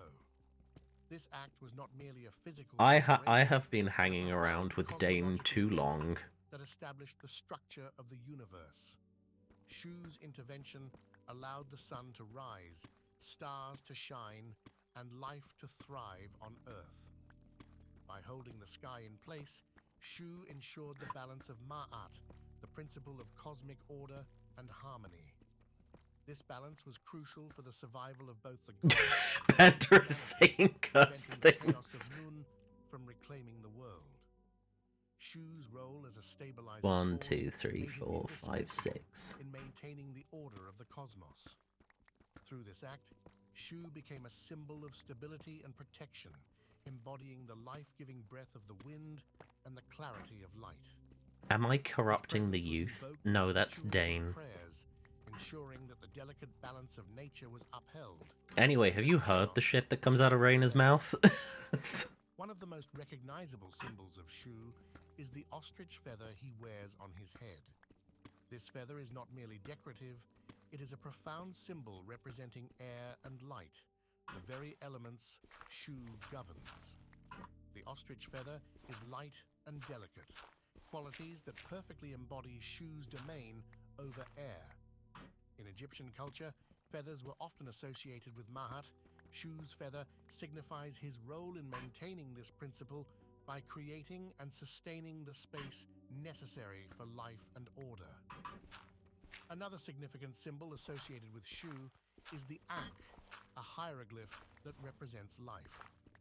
By holding the Ankh, Let's put it this way, Shu is Splin. depicted as a giver Rainer and is sustainer feral. of life, underscoring his essential role in breathing life into the world and maintaining the balance of the cosmos. The ostrich feather and the Ankh together encapsulate Shu's essence as a deity of air and light. They I don't know his what that power means, to but alright. infuse the world with the breath In of other life words, and his duty to just be uphold the careful. divine order. She can smell He is men. intrinsically linked to the elements of air, light, wind, and dry air. In ancient Egyptian belief, Shu was the invisible force that filled the space between the earth and the sky, the very air that people breathed. As the god of air, Shu was responsible for the wind and the dry air of the desert. The Egyptians recognized the vital importance of air for breathing and wind for cooling and drying, especially in their hot, arid climate. Thus, Shu was seen as a life-sustaining force. Raina, so long as you don't hit them, they'll leave you alone. As the father of Nut, the sky If you goddess, hit and them, Geb, then yes, the they earth will mom, attack you. Shu's actions in separating them were crucial in establishing the world's structure. His twin sister Tefnut, goddess of moisture, complements his domain, together representing the balance of dry and wet elements. His association with light also ties him to Ra, the sun god, symbolizing the illumination of truth and clarity in both the physical and spiritual realms. Ancient Egyptian religious texts are a treasure trove of knowledge about their beliefs, rituals, and the pantheon of gods. Among the oldest of these texts are the pyramid texts and coffin texts, which provide fascinating insights into the role of Shu. The pyramid texts, inscribed on the walls of the pyramids of the Old Kingdom, are among the earliest religious writings in the world. In these texts, Shu is often invoked as a protective deity. For instance, in one passage, Shu is called upon to support the deceased king's ascent to the sky, ensuring a safe journey to the afterlife. The texts describe Shu's role in lifting the sky and maintaining the order necessary for the king to join the gods. Similarly, the coffin texts, which appear in the Middle Kingdom and were inscribed on coffins, continue to emphasize Shu's importance. These texts expand on the themes found in the pyramid texts, offering more personalized prayers and spells for the deceased. Shu is frequently mentioned as a guardian who protects the soul during its journey, using his breath to grant the deceased new life and ensuring they reach the afterlife. The Book of the Dead, a collection of spells and incantations designed to guide the deceased through the afterlife, also features Shu prominently.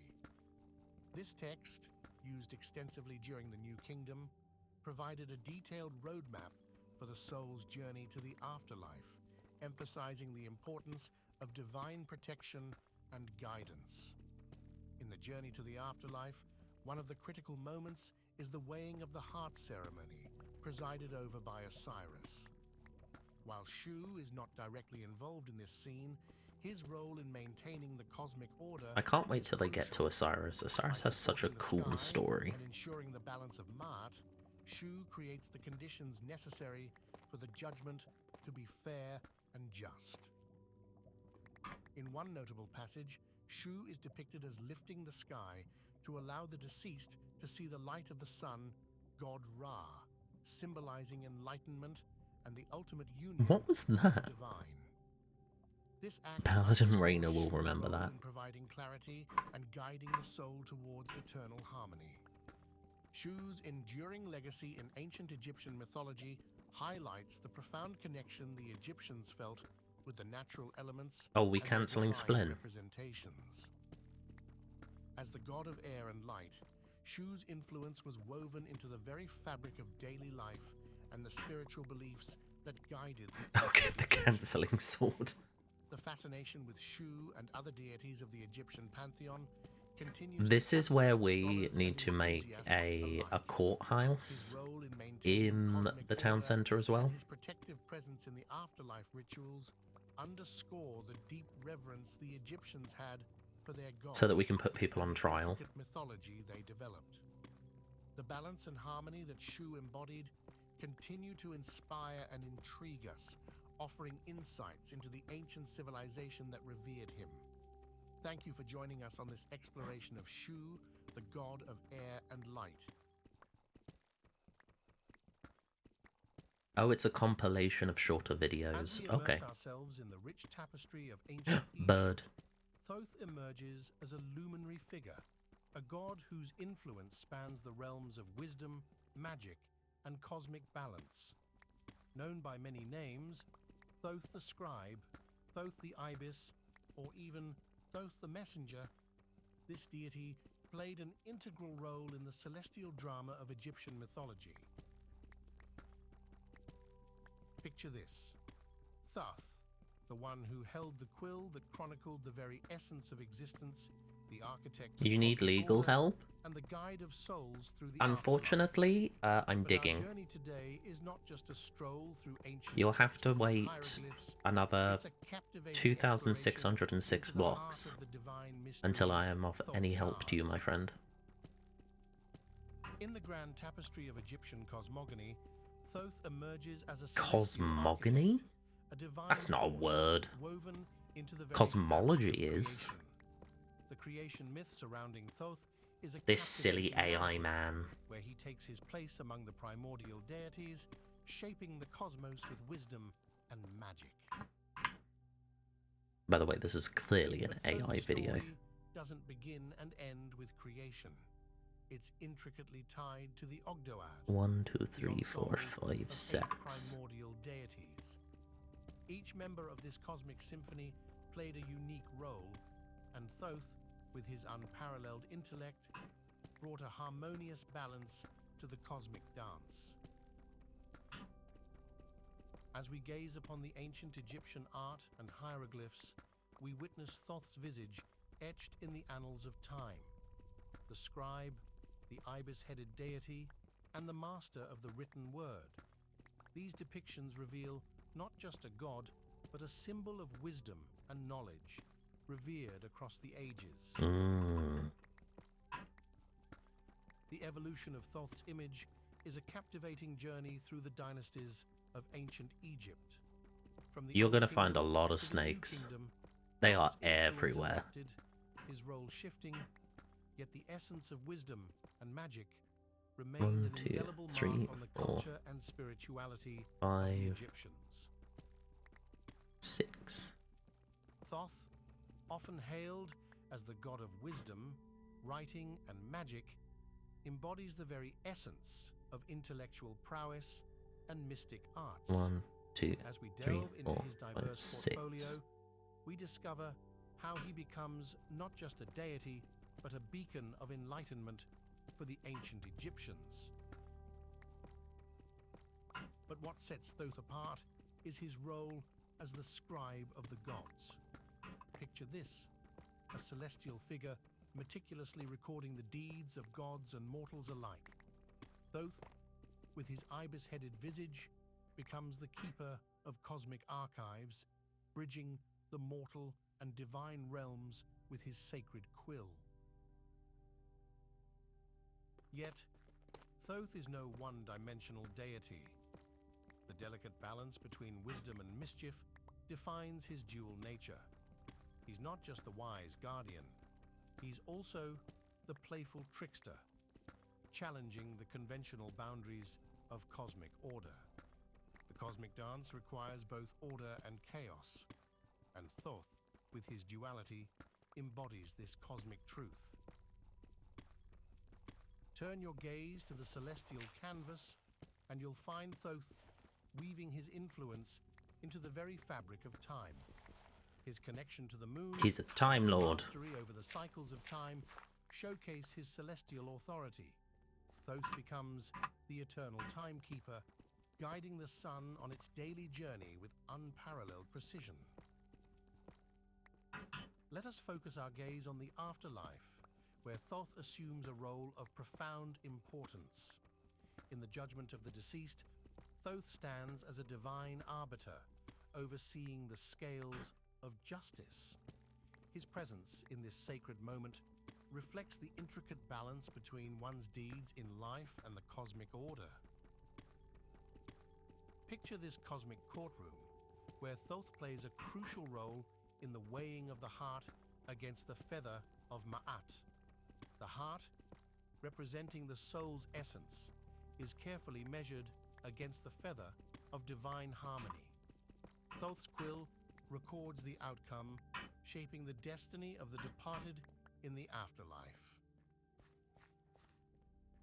And speaking of the afterlife, Thoth's journey doesn't end with mere judgment. His contributions extend to the protection of none other than the sun god Ra.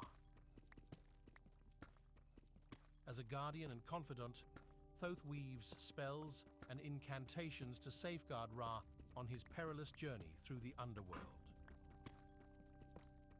As we immerse ourselves in these ancient myths, let's appreciate the intricate dance of cosmic forces, where Thoth's wisdom and influence ripple through the very foundations of Egyptian spirituality. As we step into the sacred precincts, we witness the vibrancy of rituals and ceremonies dedicated to Thoth.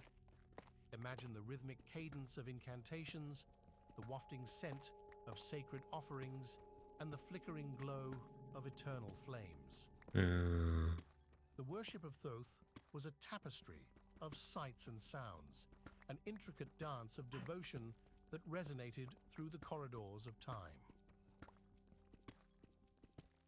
Yet, Thoth's influence transcended the confines of the temple walls. His societal importance reached into the very fabric of education and knowledge dissemination. In the sanctuaries of learning, priests dedicated themselves to the teachings of Thoth, ensuring that wisdom and literacy became pillars of Egyptian society. Picture a society where the pursuit of knowledge was not merely a personal endeavor, but a sacred duty inspired by Thoth's legacy. From the sacred scrolls to the hallowed halls of wisdom, Thoth's influence permeated the written word, shaping the very foundations of ancient Egyptian literature and philosophy. Prepare yourselves for a revelation of lesser-known myths and stories featuring Thoth. Beyond the well-trodden paths of Egyptian mythology, there exist hidden narratives that shed new light on Thoth's cosmic role. From secret realms to celestial escapades, rock these that's tales sad. paint a portrait of Thoth that transcends the familiar. Thoth's connection to the Emerald Aesthetically, Tablets it's unveils a just profound obsidian, which association has some with the melty ancient bits inside of alchemical it. wisdom. These mystical tablets, Obsidian is attributed to made Thoth by himself, delve into the combining secrets lava of and transformation, water, transmutation, and the eternal and principles the of crying hermeticism. obsidian has some wet bits still inside, As we venture further, hence the it crying. becomes clear that Thoth's influence extends far beyond the banks of the Nile. The cultural impact of Thoth reverberates across ancient civilizations, leaving an indelible mark on the beliefs and practices of diverse cultures. From Greece to Rome, the echoes of Thoth's wisdom resonate through the corridors of time. Thoth's presence isn't confined to dusty tomes or ancient ruins. It permeates modern popular culture. Explore with me as we uncover how Thoth, the ancient deity of wisdom, has found a place in literature, art, and even contemporary spirituality. From books to movies, music to symbolism, Thoth's timeless allure continues to captivate hearts and minds. As we bring our exploration to a close, let's celebrate the enduring legacy of Thoth and the way his ancient wisdom continues to inspire and intrigue us in the 21st century. From the creation myths and his association with the Ogdoad to his role as the scribe of the gods, Thoth's significance in ancient Egyptian cosmogony is truly profound. The delicate balance between wisdom and mischief, his connection to the moon, and the timeless symbolism associated with him reflect the multifaceted nature of this Bed, divine please. figure. People be in bed, please. May the wisdom of Thoth illuminate your I do not path, want monsters and spawning may the next to me, echoes of please. his timeless legacy resonate in your hearts. In the pantheon of ancient Egyptian Make a gods, sleeping bag, please. one figure emerges as a symbol of chaos, a force That way you tested can the very sleep anywhere, foundations please. of cosmic order. This deity, Apep, cast its shadow across the beliefs and rituals of Danke, the ancient Dassi. Egyptians, leaving behind a legacy that echoes through the sands of time. Apep, also known as Apophis, Serpent of Chaos, embodies the eternal struggle between creation and destruction. Its significance in ancient Egyptian mythology is profound, as it symbolizes the constant battle to maintain Ma'at, the delicate balance that governed the universe. Hank. Thank you, Through Hank. the annals of time, this serpent god has slithered through the pages of history, leaving behind tales of epic clashes with the sun god Ra and ceremonies designed to ward off its malevolent influence. In the realm of the ancient Egyptians, the belief system was not merely a collection of myths, but a guiding force that shaped their daily lives, rituals, and societal structures. At its core was a pantheon of gods, each playing a unique role in maintaining cosmic order, or Ma'at. Central to this divine cast was Apep, a serpent deity, whose presence was synonymous with chaos and destruction. Apep's role in the pantheon was distinct, challenging the very foundations of Ma'at and testing the resilience of order in the Egyptian cosmos. Imagine the pantheon as a delicate balance. On one side, gods associated with order, stability, and creation. On the other, Apep, a disruptive force that sought to unravel this harmony. Gods like Ra, Osiris, and Ma'at personified cosmic order, working tirelessly to keep chaos at bay. Reyna has become a Ra, the cave powerful woman. sun god, symbolized light and life, Ugh, ugh. providing a stark contrast to Apep's shroud of darkness. Osiris, the god of the afterlife, represented the cyclical nature of existence, while Ma'at embodied the very balance that Apep sought to disrupt. Apep, also known as Apophis, is more than just a name. It is a thread woven into the fabric of ancient Egyptian mythology. Let us dive into the origins of this intriguing deity, exploring the alternative names that have echoed through the corridors of time. A serpent winding its way through the cosmic tapestry, disrupting Above the ground delicate or balance underground? upheld by gods like Ra, Osiris, and Ma'at. Apep's Because symbolism one's easy, lies one's in very its difficult, serpentine Reyna. form, representing the chaotic forces that challenge Not that it the cannot be eternal done. dance of order It can be and done. disorder.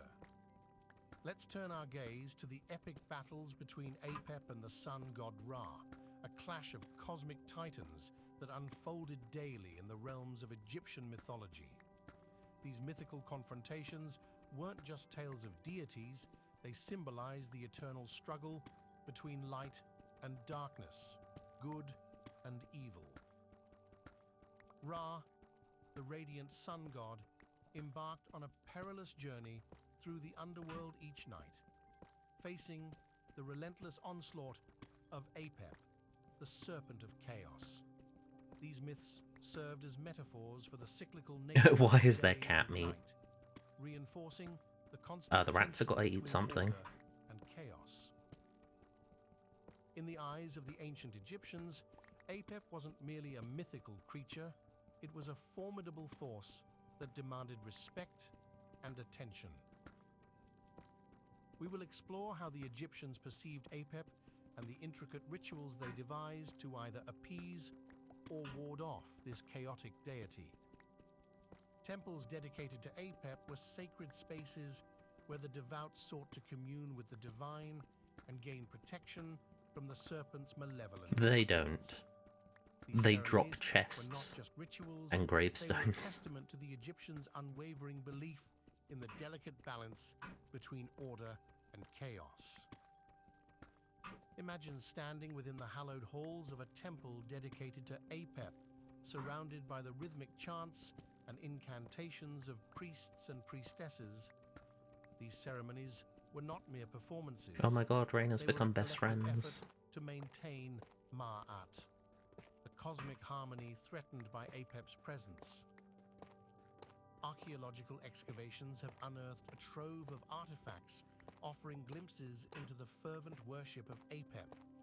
Elaborate amulets, intricate carvings, and ceremonial tools provide us with tangible links to the spiritual practices that once unfolded in the shadow of this serpent deity. As we navigate through the remnants of the past, we uncover the profound connection between the people of ancient Egypt and their dedication to Apep. The artifacts speak of a civilization that sought divine protection, forging a spiritual shield against the chaos that loomed on the horizon. As civilizations evolve, so too do their belief systems. Apep, once a formidable force in the pantheon of Egyptian gods, experienced a subtle decline over time. The reasons behind this shift are multifaceted, with changing political landscapes and cultural dynamics playing pivotal roles.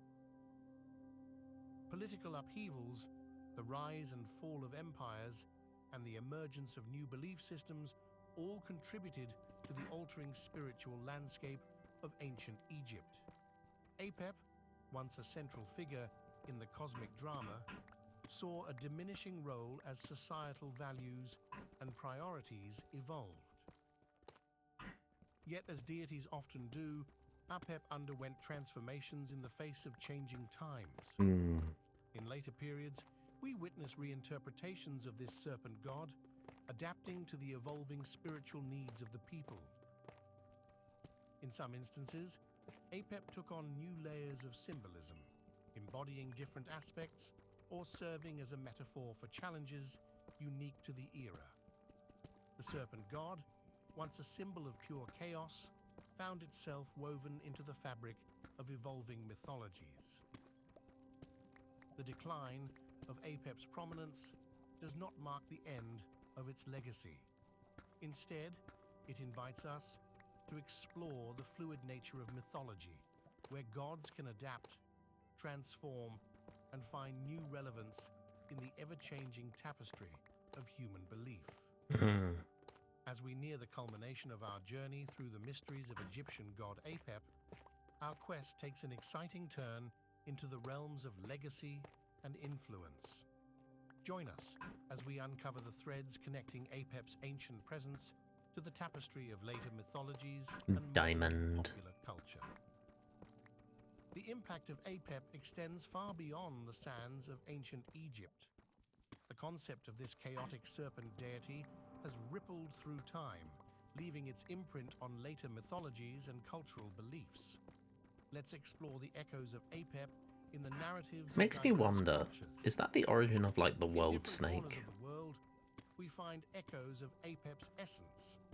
The serpent symbolizing chaos, the eternal struggle between order and disorder. Whether in the form of a mythic creature or a metaphorical force, Apep's legacy endures as a universal symbol. As we navigate the corridors of pop culture, we see Apep's enigmatic charm embedded in gaming realms, literature, and even contemporary art.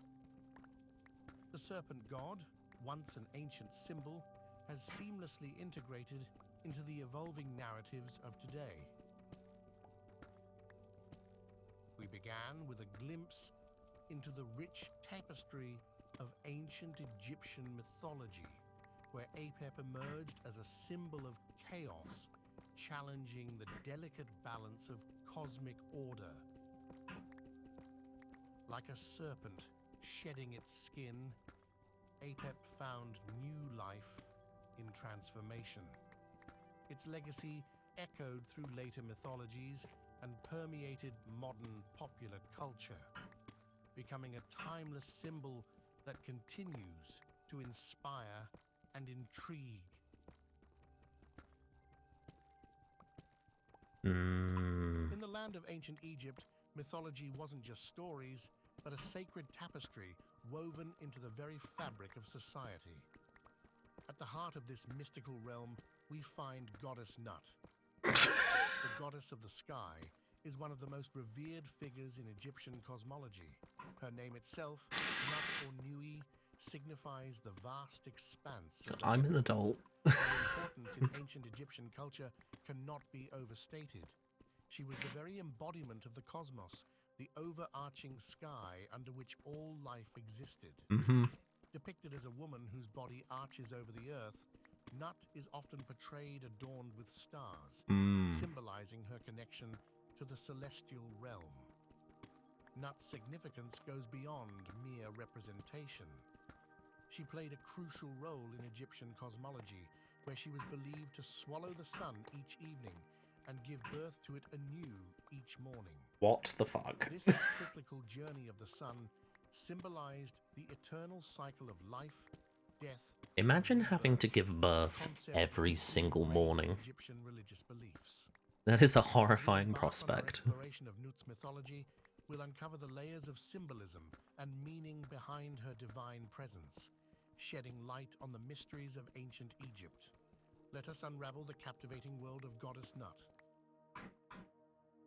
To understand the origins of Goddess Nut, we must journey back to the dawn of Egyptian civilization, where mythology intertwined with the very essence of existence.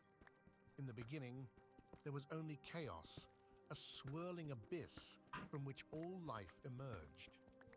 From this primordial chaos, I do arose the love gods and how, goddesses, for as including much the as illustrious religion and Nut. science argue, Nut, they all pretty whose much name say the means same thing. sky or In the heaven, beginning, emerged there was as a one of the most cosmic prominent soup figures of in just Egyptian everything, cosmology.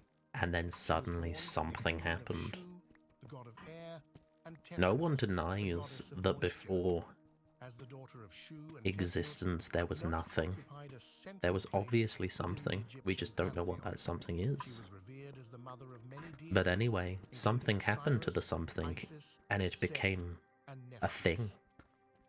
Nut's significance extended far beyond her familial ties. She was the personification of the sky itself, her body arching over the earth, her star-studded form symbolizing the infinite expanse of the heavens. Big As brain. the goddess of the sky, Nut Smart was panda. intimately connected to the Yes. cycles of nature and the cosmic order. Yeah. She was believed to swallow the sun each evening, At least we know the world is underworld flat. before giving birth to it anew each morning. Raina, are you This daily more journey of the stupid sun than somebody mirrored the from eternal the cycle of ancient life, part of the death, world? and rebirth, with Nut serving as the guardian of this celestial passage. Throughout ancient Egypt, temples were erected in honor of Nut, where priests and priestesses performed rituals to honor her divine presence. I'm going to and BRB ensure for a bit. My cosmic sister wants me to harmony. take her to work, so I will just... I'll leave the Mythology video surrounding playing. Goddess Nut is rich with tales that offer profound insights into the beliefs and values of ancient Egypt. One of the most enduring myths involving Nut revolves around her separation from Geb, the earth god. According to legend, Nut and Geb were once inseparable, locked in a passionate embrace for eternity. But their union posed a dilemma for the other gods, who feared that their eternal embrace would prevent the natural order of the world. To resolve this, the god Thoth intervened, creating 5 additional days in the year. With these additional days, Nut was able to arch her body over the earth, creating the sky above and allowing the cycles of nature to continue unabated. Thus, Nut and Geb were forever separated, yet eternally connected. The symbolism behind this myth is profound. Nut's separation from Geb represents the division between the heavens and the earth, the tangible and the celestial. It reflects the delicate balance of opposing forces in the natural world. Nut's role extends beyond the cosmic realm. She is also revered as a protective deity, watching over the souls of the deceased as they journey through the afterlife. In Egyptian belief, Nut was believed to swallow the sun each evening, guiding it through the perilous underworld before giving birth to it anew each morning. This cycle of death and rebirth mirrored the journey of the soul through the afterlife. Priests and priestesses invoked Nut's name in funeral rituals, seeking her protection and guidance for the deceased as they navigated the treacherous waters of the underworld. Throughout the annals of Egyptian art, the goddess Nut has been immortalized in a myriad of captivating depictions. In ancient Egyptian hieroglyphs and reliefs, Nut is often portrayed as a woman with her elongated body arched across the sky, her limbs adorned with stars and celestial motifs. This iconic imagery of Nut's arched form symbolizes her role as the overarching sky, embracing the earth and all of creation within her celestial embrace. The stars that adorn Nut's body are not merely decorative, but hold profound significance. They represent the souls of the departed, guided by Nut through the perilous journey of the afterlife. As Egyptian civilization flourished and evolved over millennia, so too did the representations of Nut. In different regions of Egypt, artists depicted Nut in unique styles, adapting her imagery to suit local beliefs and customs. In Upper Egypt, Nut was often portrayed with a more angular and stylized appearance, reflecting the artistic conventions of the region. In Lower Egypt, her depictions tended to be more fluid and naturalistic. As the centuries passed, Nut's representations underwent subtle changes, reflecting shifts in religious beliefs and cultural influences. Yet her essential attributes remained constant, symbolizing the timeless truths of Egyptian cosmology. From the earliest hieroglyphs to the grand temple reliefs, Nut's image served as a visual reminder of the interconnectedness of the heavens and the earth, inspiring awe and reverence in all who beheld her. In the heart of ancient Egypt, temples dedicated to the goddess Nut stood as sacred sanctuaries, where devotees gathered to honor her divine presence and seek her blessings. The cult worship of Nut was deeply ingrained in Egyptian society, with rituals, festivals, and ceremonies held throughout the year to pay homage to the revered goddess of the sky. Priests and priestesses played a central role in these religious observances, acting as intermediaries between the mortal realm and the divine. They meticulously performed rituals to ensure cosmic harmony and appease the goddess. One of the most significant festivals dedicated to Nut was the Feast of Nut, celebrated annually during the inundation of the Nile. This festival honored Nut's role in providing life-giving water to the land. During these festivals, worshippers would gather in temples adorned with images of Nut, offering prayers, incense, and symbolic offerings to appease the goddess and ensure a bountiful harvest. The temples dedicated to Nut served as sacred spaces where devotees could commune with the divine and seek guidance in times of need. These magnificent structures were adorned with intricate carvings and paintings depicting the goddess in all her splendor. Priests and priestesses dedicated their lives to serving Nut, conducting daily rituals to honor her divine presence and maintain cosmic order. They meticulously cared for the temples, ensuring that they remained pristine and sanctified. Offerings of food, drink, and precious treasures were made to Nut as tokens of devotion, symbolizing the reciprocity between the mortal realm and the divine. Nut is the personification of the sky, her outstretched body spanning across the heavens, embracing the earth and all of creation within her cosmic embrace. One of Nut's most significant associations is with the sun god Ra, who traverses her celestial form each day, emerging from her mouth at dawn and being swallowed by her at dusk. This cyclical journey of Ra symbolizes the eternal cycle of life, death, and rebirth, with Nut serving as the vessel through which the sun god is reborn each morning. Nut's association with Ra extends beyond the celestial realm to the realm of the afterlife. In Egyptian belief, Nut guides the souls of the deceased through the perilous journey of the underworld, ensuring their rebirth into the next life. This concept of rebirth and regeneration was central to Egyptian cosmological beliefs, and Nut's imagery played a crucial role in funerary rituals and ceremonies.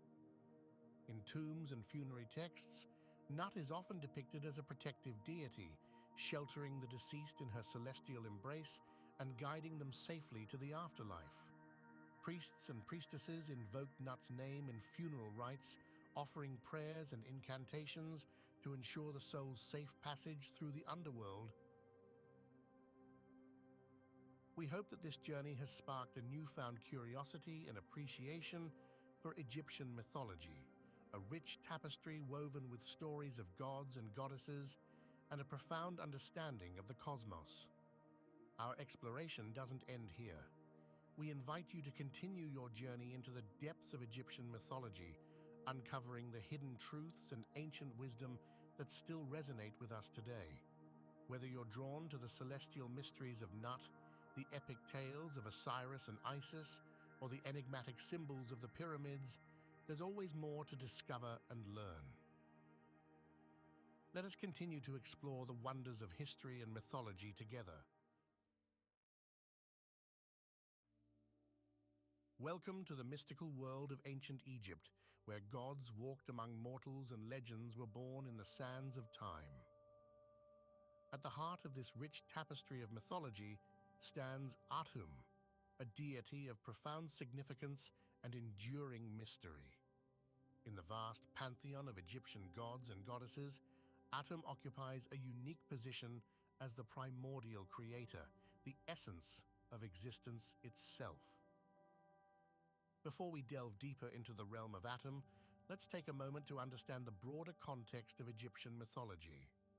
The ancient Egyptians believed in a pantheon of deities, each with their own domain and significance. From the mighty Ra, the sun god, to the wise Thoth, the god of knowledge, and the nurturing goddess Isis, the divine family of gods and goddesses shaped every aspect of Egyptian life. And among these illustrious beings, Atum stands as the progenitor of all creation, the very first deity to emerge from the primordial chaos. We embark on this journey through the annals of Egyptian mythology, prepare to uncover the secrets of Atum, the enigmatic god who shaped the universe with the power of his divine will. Join us as we unravel the mysteries of Atum, the ancient god who holds the key to understanding the very essence of existence.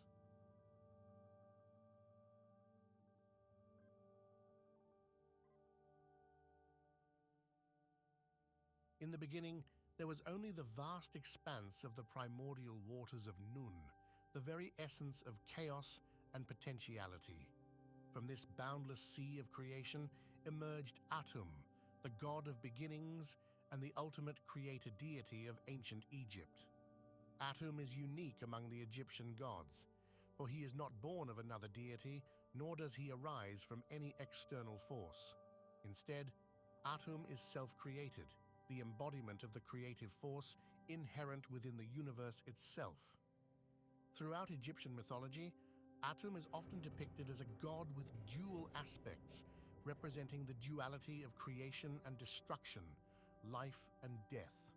As the self-created god, Atum holds the power to shape reality according to his divine will, bringing order out of chaos and giving rise to the world as we know it.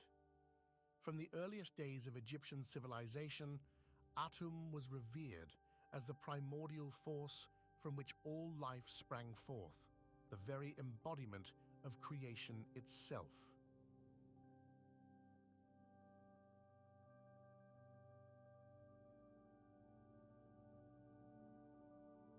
Atum, the enigmatic creator deity of ancient Egypt, is surrounded by a rich tapestry of symbols and epithets that reveal the depths of his divine nature. Chief among these symbols is the Ankh, the ancient Egyptian hieroglyph representing life and immortality. Atum, as the creator of all life,